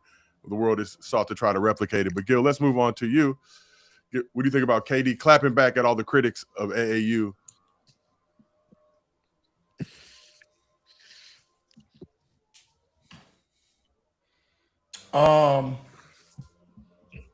You know, just so hard to find him in this long list of all-stars and superstars. Man, Brandon, I mean, you know, I think, you know, after, you know, the All-Star game, you done kind of changed the tone a little bit about the I've been saying shit. You sound very nice. I mean, that's what he said. That's fine. He can say what the fuck he want to say. I'm not changing my fucking opinion on what I feel about the Europeans. They're busting our ass. So get your fucking AAU programs and shit together. Shit. At the end of the fucking day. At the end of the fucking day, it's still what it is. At the end of the day, it's still what it is. Top 5 fucking players in the NBA are from fucking overseas. So get with that part. Get with that fucking part. I get that. I don't give a fuck about all that. K Cunningham. Do all that. My tone ain't changing for shit. You always lean on the championship. I get that. The AAU programs that's youth basketball, right? Right. Right. It's youth, right? Yeah. Right.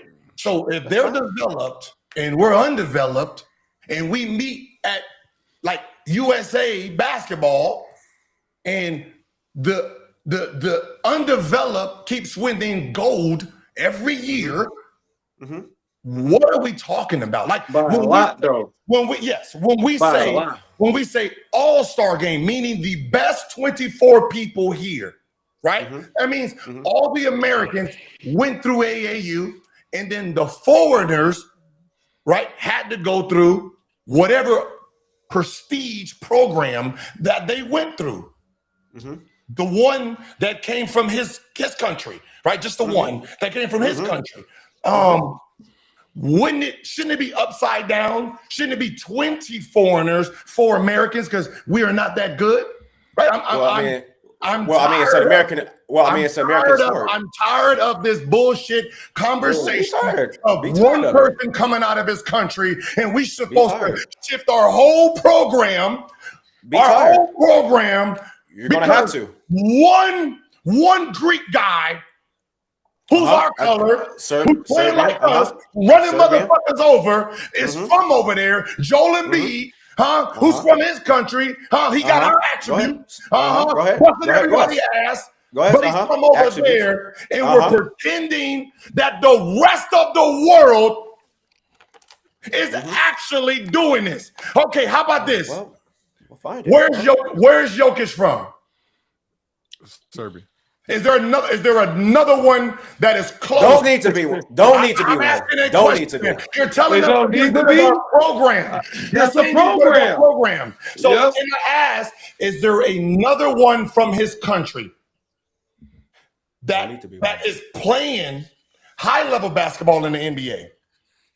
Don't need to be one. They got one. Is there another from Greece? Is there another from Italy? In today's game, is there another from where Luka's from? Is there another from? Because what I'm saying is Slovenia. You're telling us our shit is broken. Our shit is broken. Our shit is broken. Our shit is broken. The AAU program is broken. Because the best niggas in the league are from overseas. Dude, stop. Like if you're you stop. You stop it. Shit, nobody care about the AU. Fuck all that, bro. I said my point is that the best players. Shit. I don't care. Hey, yeah, back then it was the shit. Now that shit is trash. Fuck out of here. Fuck out of here. Fuck you talking about. Fuck out of here. The best 5 players in the NBA are from overseas. What the fuck are you talking about? I don't care. Go the best 5. That's all my conversations been. They only got. I don't care about all that. That's all they need. That's all they need. And it's gonna be like that for the next 10 years. Hold on. It's gonna be like that for the next 10 years. Hold on. You're what you talking about? That shit gonna be like this for the next 10 years. You're talking about all these different countries that got these 5 players. These 5 players in all these different countries. How many fucking countries is it? All of those countries have the same formula. They got one player that is gifted, and they're pouring, and the country's pouring everything into it. That's like being an NBA player from fucking, you know what? That's like being LeBron James from Akron, Ohio, and then we say, hey, the rest of the states, fuck your program. Do what Cleveland did. Do what Akron did because LeBron James came from it. Sure. Maybe you should have. Maybe you should have. Maybe you should have. We're going to tear down our program. Maybe you should have. Because Luka's whole country is working with him. It's a bunch of different countries. It ain't just one. It's a bunch of different countries. And his son played basketball. And those 2 G's created that. Okay, well, shit. Stop letting people from overseas come over here. Yao coming out of China, and she out here dunking on motherfuckers because of Yao Ming and the mama 6'9". Obviously, the product is gonna be better. Look at Giannis. Look at Giannis and his brothers. All these excuses. Look at Giannis and his brothers. All these excuses. That is 3 NBA players. What kind of genetics do they have? All these excuses. There's no excuses. It is excuses. Shit, you mad because some kids that grew up overseas that dreamed to come play in the NBA and they dominated, and now you mad? No, man. Get your shit together over here. Get your shit together over here when it comes to development. Listen, at the end of the day, these 5 European players, international players that's over here, they're going to be running the league for the next 10 years. So it don't matter. So all this AU shit, it don't matter. It don't matter. 5, 6, it's going to be more. Like you sitting up here acting like 5 for the last 10 years. So you keep saying you keep leaning on they're running the league. The problem is we're not saying who's the best. We know those 5 are the best. You're saying tear down our program. You're saying tear down our program. And 98% of the superstars in the NBA are American. It's an American sport. I would hope it's an American sport. I hope. It's an American sport. I fucking hope. Shit is easy to make it. You fucking American. You can speak English. You better be able to make the motherfucker. Goddamn. What you talking about? The fuck are you talking? It's an American sport. Okay. Like shit. So goddamn, like you act like they got the easier access. Of course, you should make it to the NBA. You're talking about some dude that's from fucking Africa that barely got shoes, that can barely speak a fucking language, pick up a ball and learn at 16 and come over and dominate. Man, watch out. Watch out. Man, go get your development ready. Go get your development ready. All that money that y'all giving to these kids, go put that shit back into the gym like it was back in the day. Fuck out of here, man.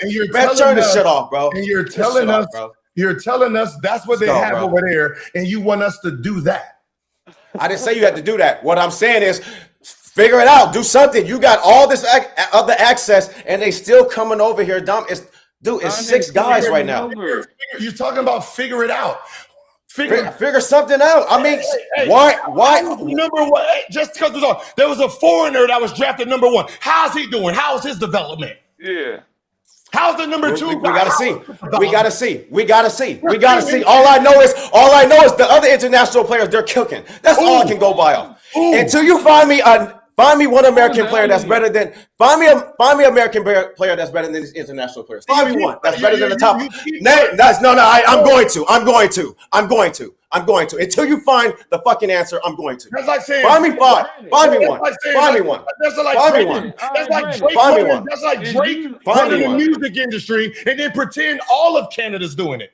It's just the gifted one. Not all of Canada. Just what are you talking about? Justin Bieber? Justin Bieber, The Weeknd? Justin Bieber, The Weeknd? They're not. Justin Bieber, The Weeknd, Tory Lanez?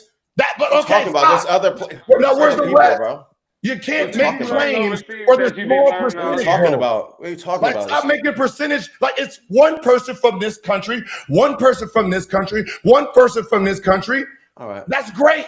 They're talented. The one thing that they all got, genetics from their parents that makes them 6'11", 6'10", 6'11", 6'9", and they're good at what they do. But don't pretend that the country is doing this to the point where we need to follow this one in a zillion product. Well, you better figure something out there's not going to be another Luka from his country. Better figure something out because for the next 10 years, from his country. We don't know that. We don't know that. We don't know that. We don't know that. We don't know that. You don't know what God got in store. You don't know that. You just talking. You don't know that. You don't know that. You don't know that at all. You feel like you developed more over there than when you was out here, bro? Man, listen, all I'm saying is the game has changed. The game has changed. The game has changed. The game has changed. The game has changed. The game has changed. The game has changed. The game has changed. I went top 10. I went top 10. I didn't even play. Yes. So you didn't learn shit over there. You didn't play. Yeah, I went top 10. Didn't even play. Exactly. I went over there and developed. American shit. Anyways, American shit. Huh? American shit. You took your number one rank. Went over there. Sat down. Didn't do shit. Worked out. And you still got American shit. I did do shit. The only reason why I didn't get drafted high. The only reason why I didn't get drafted high because I ran my mouth. That's the only reason why. Don't play about my game. Don't play about my game. Don't play about my game. Don't play about my game. Don't play about my game. No, you said I went over there and did. You said I went over there and didn't do nothing. Yes, I know. I went over there and did something. Did you play? I did play. I played enough to get. You got drafted. I got drafted 10th because I ran my mouth. Because I ran my mouth. Because I ran. I would have went higher. No.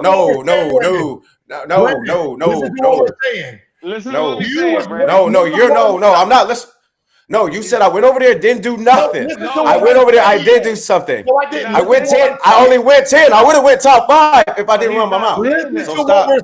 So stop saying that. So you came over here. You was here, right? You developed here, right? Yo, you was number one here, right? I'm an American player. Everything you did, ranking, your development, your averaging this, you led the state in the country. You did that here, right? Mm-hmm. You went over there. Did you play a game over there? Yes, I did play games. You played in the Euro game? I played in games over there. Yes. Show us some footage. You thought I went over there and didn't play?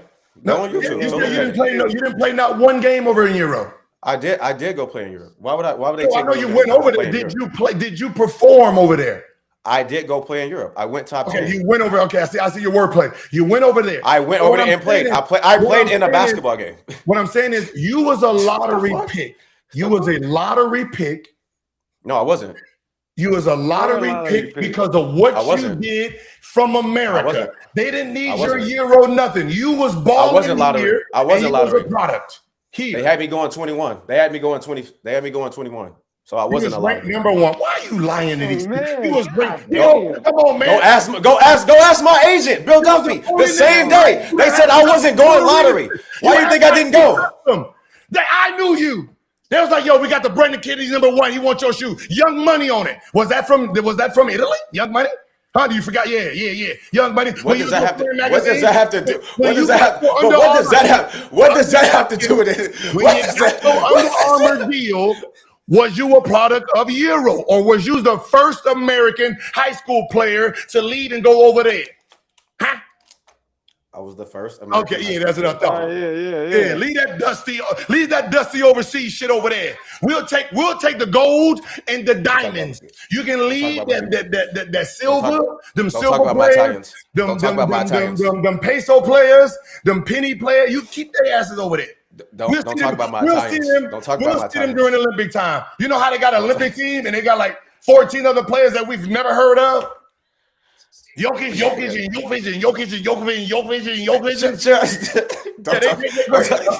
I'm talking about my talents. I'm just saying. Like, goddamn, are they all brothers? I'm confused here. Okay? Right here, what we're doing right here, okay, some of it needs to be cleaned up. I get it. But the product of the top tier is still the product of the top tier. The top tier always gets to the top. It's a money grab, but the money grab is the low level where I know this kid should be playing at the Park League. But I know his mother's gonna start a team up. And I'm going to coach the team, and I'm going to get a whole bunch of his friends, and we're going to go to every AAU team or whatever game. We're going to get blown out by 45, of course, but I get the money. That's what happened here. But the product itself, the top tier, that's still moving like gold. Of course. It's America. Yeah, thank you. Yeah, thank you. Now put your flag back on. It's our league. It's our league. Put that American flag back on. Yeah. Brother, you know this color is only good every 4 years. Okay? every four until one of us start cracking in that top 5. I can't. And it's look like we're gonna be here for a long time. Technically, Shea is not a European. Thank you, Kenyon. Ken. He's international. Ken, does he need a pass? Do we need a passport? Do we need a passport to get in Canada? But SGA played AAU. Passport to get in Canada. He went to college here. And AAU basketball in the United States. In the Olympics, who is he playing for? This country, where he was born, where his daddy was born. So international players, top 5 international players are running the league. No, he ain't from here. And then if we really want to be technical, if we want to be technical, he took that trophy right back over. Do it, Kenyon. Giannis is he's Nigerian. He's from Africa. He's African. Joel Embiid is from Cameroon. American. We learned that. We learned it in history, but it's what we say. Hey. That's all I'm. That's what we say. If we've been technical here, if we've been technical, Shea is a Canadian. He's a Northern American. James Naismith, born in Canada. Our money look different. Our money look different. That's fair. Yeah. Purveyors of fine products for America. A great trade relationship in years past. What America do to you, man? What does America do to you? And right now, Cade. Ain't nothing, man. I just don't like the fact. 5. Yeah, for sure in that top. Right now, Cade in the top 5. All right, let's wait till the end of the year. Damn. Right now, Cade. Right now, Cade top 5. No. Listen, if King gonna say that, then let's wait till the end of the year. Then. Yeah, right now, Cade top 5, baby. Cade, Victor. Victor, you know what I mean? Just because they went over there and he was born there, but the parents is the parents. You know what I mean? Like if I go to France, because my wife is French, my kid is American. Even if he's born there, he's American. What if he's born in France? He came from these American bones. 50-50. And we trained him. So if he's 6'9", playing point guard, goddammit, you're claiming him here. No, wait, hold on, Gil. But he's gonna play on the national team there because he's probably gonna be the man. So we gonna figure that. You figure that out. Throw the USA flags in the chat, please, if you don't mind. I just, like supporting this great nation that's done so much for Gilbert Arenas is a product of AAU. 2024, I was so disappointed in America. Why? I never, ever. Remember, I came into basketball 92, the summer. Okay. The Olympics.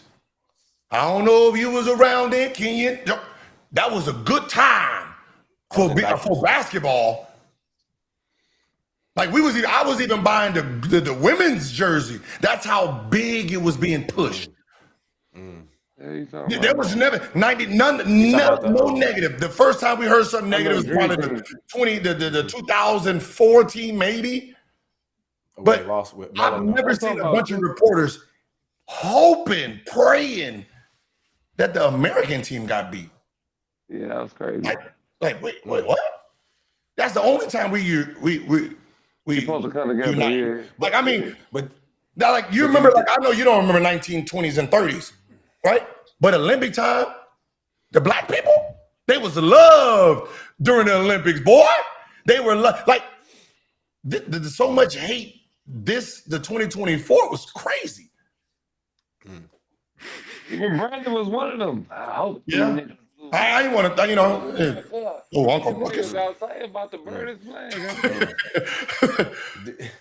Hey, yo, do you think? Hey, yo, do you think that has to do with the players, the international players in the NBA? It's LeBron. It was just LeBron. They hated it. They hated that shit because it was LeBron was on it. That's it, right? That was it. It was just like there was a. Put it like this: LeBron James is not on this one. It's gonna be loved.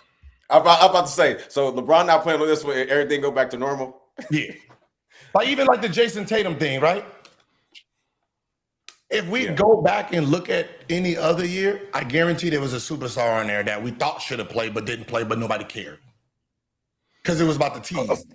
First team All NBA guy? First team NBA champion, Gil? I doubt that. Yeah. Very I don't know seriously. that one. A first team All NBA guy that doesn't DMP, not a chance. Just won a championship. Coming off an NBA championship? Not a chance. I know from Boston. I know Shaquille O'Neal and Hakeem Olajuwon averaged 30 and 12, 30 and 10, and they came off the bench on their Olympic team. Derek White played. Derek White played over Jason Tatum. Averaging 30 and 12 off. But yeah, both of them. Yeah. Jesus Christ. Unstoppable. That's retarded. 30 and 12. Yeah. Unstoppable. And the follow-up question for you guys on this whole AAU discourse, for everybody who seems to be so pro the European style and the European model, it seems like there's enough resources and money here in America to do that. But is college the issue? Is that the roadblock? It used to be. What? It used to be. Because what's the problem? Like why can't you just introduce that model here? If we hear even Adam Silver talking about how great the European model is, prioritizing practice and development, blah blah blah. Why can't you just do this shit here? Because college, people have been taught or heard for so long you got to go to college, right? It's what you've been hearing forever. Instead of people that know what they're professional, like you know what you're going to try to be in this world, right? But they force motherfuckers to go to school. Like, no, man, like, trust me, there's a lot of guys that went to school that had no intentions on that. They forced me into this. That's why when guys could make the decision at 17, 18 years old to go to the NBA, like Brandon, they did, right? Too good for that. I'm not finna go that route. Like, they're not finna force me to go do that. And now they've made it a way where guys can make that decision now to go get some money and get paid and somewhat be treated as a professional athlete, but you're still in college. So it's still handicapped to a certain degree. There's still laws in place, still rules in place that still makes college relevant to whatever degree. You know what I'm saying? That's my only point. Like, and we know that, but why is that still a roadblock? Again, if you want to praise that style and everybody, we need to be like that. We can, we can't. We can't do that here. Yeah, we can't do it here though. Like you can circumvent it like we did. You know what I'm saying, like KJ did. It's a rules state. If you graduate high school, you just have to be 1 year removed. Like Brandon did. You have to be 1 year removed. They don't say you got to go to college. So you just got to find what route is best for the person. Everybody once.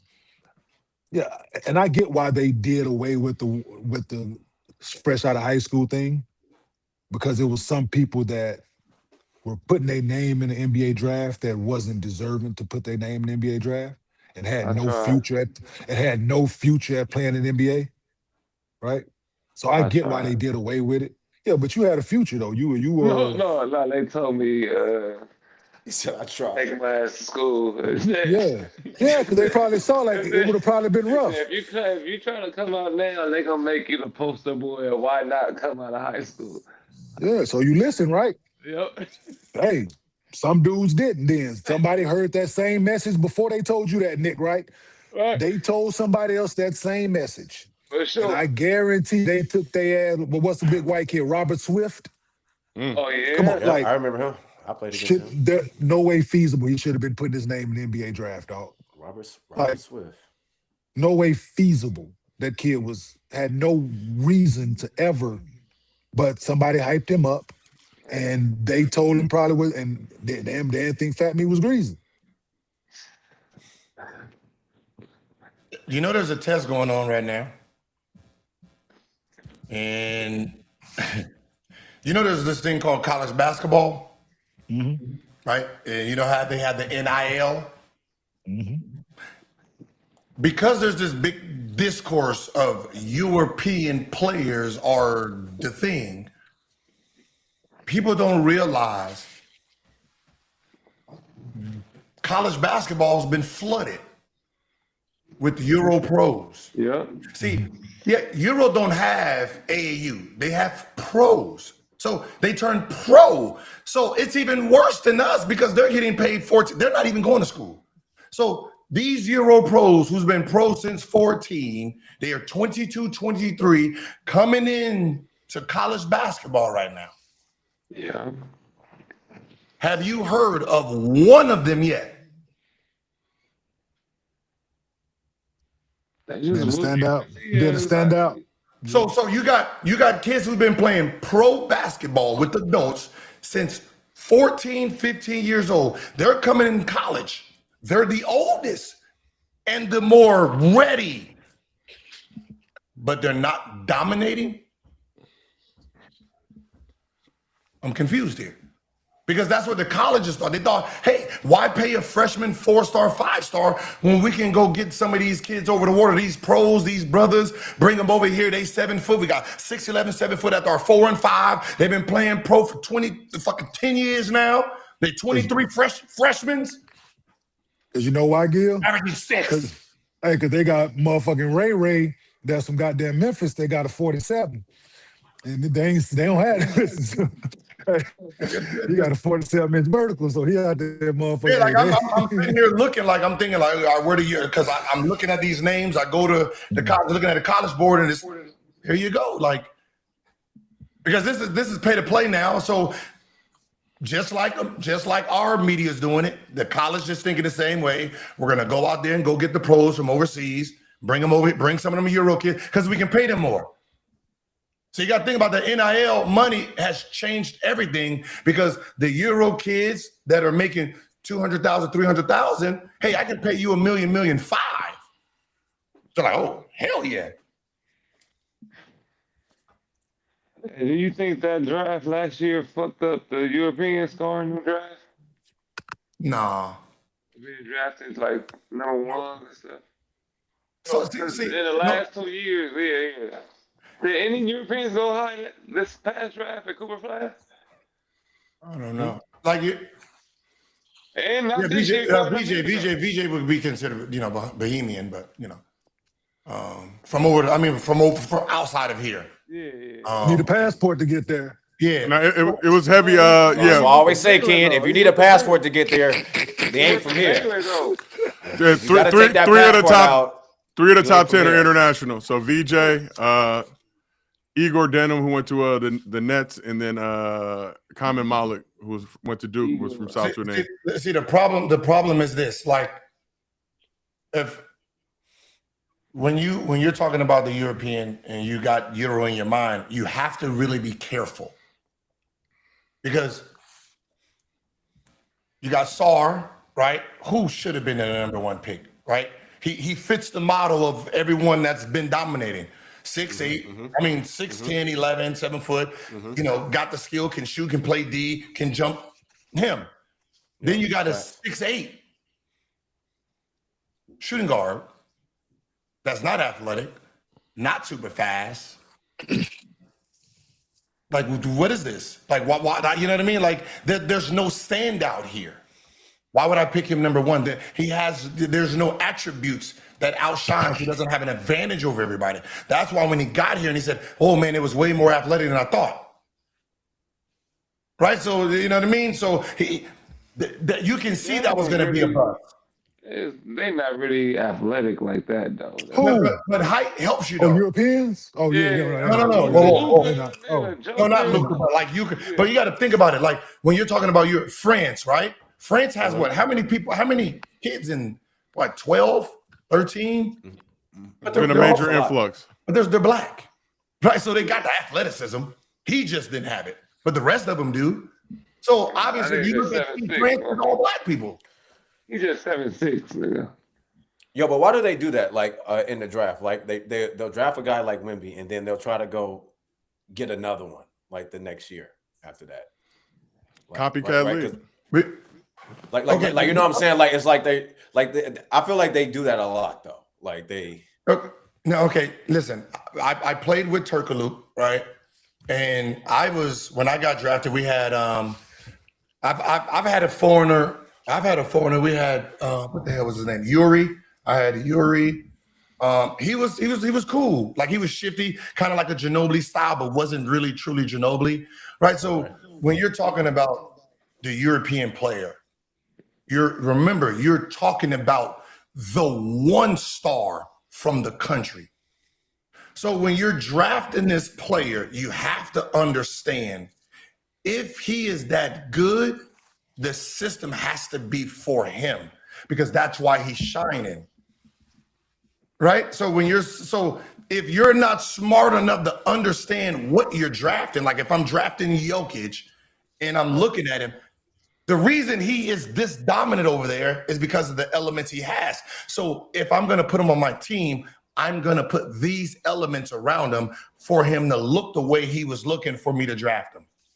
You can't just draft. I'm just going to draft him, right? And then he's just part of my team and he's part of my system. Right? Either I'm going to pick him for a role player or I'm going to pick him for being a star. Giddey was a role player in OKC. They put the ball in his hand. Over here, he looks different. Right? Luka got drafted in Dallas. They had Dennis Smith Jr., right? Kind of looked like they was clashing a little bit, trying to figure out who the ball. Then I was like, you know what? We'll just give it the big one the ball. Let's see what he does with it. And now you can see what it is. Like I like even with we had Turk. I'm like, well, put the ball in Turk hand, and then we just move off of Turk. Okay. It's like a European player. Think of it as you think of him as a point guard. Think how we think our point guards, our old school point guard, the Jason Kidds and all of them. Yeah. That's the European player, no matter the height. Yeah. If you get a center, he's a thinker, right? He's looking for the back doors. He's doing all of that. Yeah. You can put them in the triangle. That's the group you put in the triangle or the Princeton. Yeah, eat it up. Besides Giannis is one of us. You can, like he was, like he from Compton or somewhere. Just give him the ball. Get him from Watts. From that French part of Compton. From that French part of Compton. Oh man, Chris Bosh. Something happened with Chris Bosh? Mm-hmm. Oh, recovery. I guess something happened. He blacked out and let me see. Blacked out. It was woke up in blood. So oh shit. All right, wishes out to Chris Bosh, man. Oh, thanks. Yep. Speedy recovery to Chris Bosh. He was lucky to be alive after he woke up in his own blood after collapsing while getting ready for a date night with his wife. Damn, he explained the situation. Report people stuff like that. Let Josiah do that. Thank you, Swag. But yeah, he dropped a video on social media today. He said he has no memory of it. He had black eyes from slamming his face on the ground. Also spread the word to be grateful for this life and for not taking things for granted. And that is actually a good segue to us. I think we should all be thankful for this life. Yeah. And to not take things for granted as well. Yeah. Don't take star players for granted. Don't take corners for granted. Hosts. Listen. We should all get some rest. No, we should all get some rest. I don't know what's gonna happen tomorrow, right? He woke up in blood. I'm gonna have my hand. I'm gonna have my hand on the. Hands woke up in blood. Hey, we should drink. We should drink tomorrow. So I'll take a shot. Nah, hell no. As you know, we used to turn up in the arena. Some got more turned than others. Led to some interesting shows and content. Hey, chat, stop asking me why I don't have some. I don't make the schedule. Okay, the schedule is made like it's made every goddamn week. Okay, every month. Every month. Every month. We know in advance what shows this is not. We don't deliberately time things or. Yeah. Now let me address that real quick because the chat be like, "Oh, you didn't have such and such on today, whatever." That's the schedule. That schedule is put out. We are here to. I check the schedule myself every night to see if my name is on there. If it is, I come to work. If it's not, I do whatever the fuck I want to do with that particular time off. But that schedule is put in advance. Obviously, we had Rashad on yesterday. Rashad refuted some stories going out about him from Darren Williams and others from other podcasting networks that are competing with us. Don't know. Yeah, they're in the same league as us, we will say. Division, sport, if you will. Niche, genre, whatever it may be. Yeah, I mean, they're just, I think they're culture. They're just more cultural, they're but friendly podcast, man. Yes, they're friendly. They vibe. Mm-hmm. So has something to say about Rashad. Rashad addressed those yesterday on the show. Rashad not on the show today. Rashad will be on the show tomorrow. If he wants to address what was said today by them, he's more than happy to do so. Or he cannot. And he can do it tonight or go live. Yeah, you did suggest that our personal problems go on our own life, but no, this is Gil's Arena. We are an arena. Gil said no more personal shit on here, man. Everybody just keep that shit on here. I seen that shit. Right? I just knew you was gonna do that. What? Troll, right? I knew it was coming too. Right after me and Kenya said so, I said, go with you, so you was by yourself, so he turned it into something else. Bro, we've been trolling the whole day. You ever quit? No, I never was there. Yep. Yeah. I'm just saying, how do I supposed to know, nigga? I wasn't there. I don't how do I know? The only experience I know personally is this one. So I'm going to troll you on. I know what you want me to say, but just like you do to me. I'm not going to say what you want me to say. I'm about to go get a drink. I'm about to go to HQ get a drink. You serious right now? No, I'm going to do the same shit you do to me. I don't have to say what you want me to say. I can't do that. I can't. Unnecessary. That's all I got what you was doing. But everybody else didn't get it. Oh man, because they was serious. Yeah. I didn't want to be. I didn't have to be. Okay. Yeah, we are well aware. We are well aware. And to be honest, I probably gonna be on bullshit tomorrow, depending on how the first 7 minutes be. Okay. So actually, it depending on what happens in Arc Raiders in the morning, right? Man, if I'm having a good feeling, I'm playing good, people dying. Right, I get back to Esperanza, right? Then I'm good. If I keep getting robbed, which embark, thank you for getting all my stuff back that was cheated. Appreciate you. If I get robbed and cheated, and then I'm really aggressive, then, I might be on some bullshit. But you'll know the first 5-6 minutes. That's 2 out of 3. So we will know. Only one nigga think I'm a fake nigga. No, see, just making up stuff like no. I just said. Only one nigga think I'm a fake nigga. I said, oh my God. I know. I just said you just said if you win the first game, you quitting. That's just what you said. I was just like that. That's all. That's the only memory I got. On that note, ladies and gentlemen, the anticipation and hype has been built up. Rashad is on the show tomorrow. I'm sorry. So it'd be wrong if I have the cemetery in the back, and then I wear a suit with the black. Right? I'll be swinging them tomorrow while y'all trolling one another. I'll be swinging. Hey Ken, I'm just come with you, dog. Right? Yeah, I'm just come with you, dog. Right? Yeah, I can't help myself, right? I was thinking, I can't help myself. I'm about to go to the range now, man. You think I'm a quitter? No, not tomorrow. Yeah, yes. No, he asked this asshole first, man. This asshole just off top. Like, Yeah. I think you presented it to the group, and then Gil tried to. Yeah, Gil no, went no, up no, there, yeah, right? no, he presented to the I'm group. like- Then he went. No, he asked us individually. Oh yeah, I'm sorry. I'm looking at the social cut No, that they put together. he You're asked- right. No, he asked You're us right. individually, and this asshole went first. He asked this asshole first, and this asshole just says yes off the top. Before you even finish, you think I'm gonna put yes? Yes, he didn't get the question out good. This fucking ass boy. No. Listen, man. No, the reason is because this wasn't on the rundown, I didn't know what we was going to talk about. I didn't know this was going to be a thing. But once he asked, I kind of got a little hint, so I just went with it. Throw a little. Of course you did. Unnecessary. Unnecessary jab. He was like, damn, I was playing around. These niggas getting serious. Yeah, Unnecessary jab. We don't do that no more. Okay.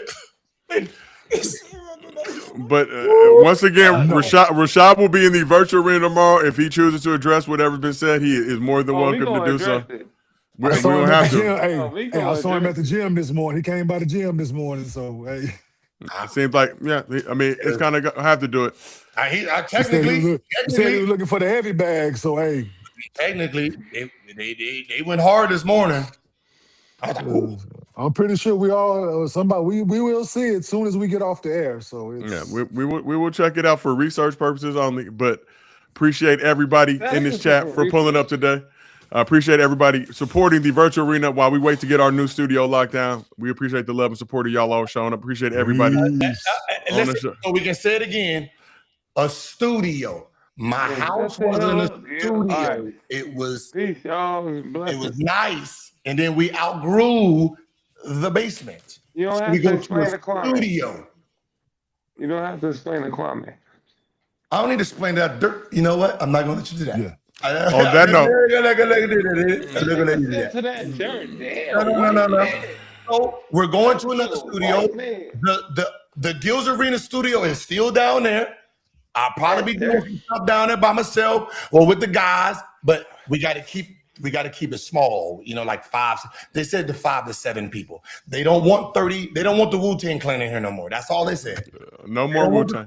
But the fact that we have 2 shows and we have a staff of about 30 people sometimes, there's too many. So they liked it when it was 6, 7. 6, 7. I ain't gotta explain to that dirt. Damn. No, I wasn't talking to him. Just the old me almost came out. On that note, this has been. We don't want the old you coming out. I don't want this has been another episode of Gills Arena presented by Underdog. Whoa, whoa!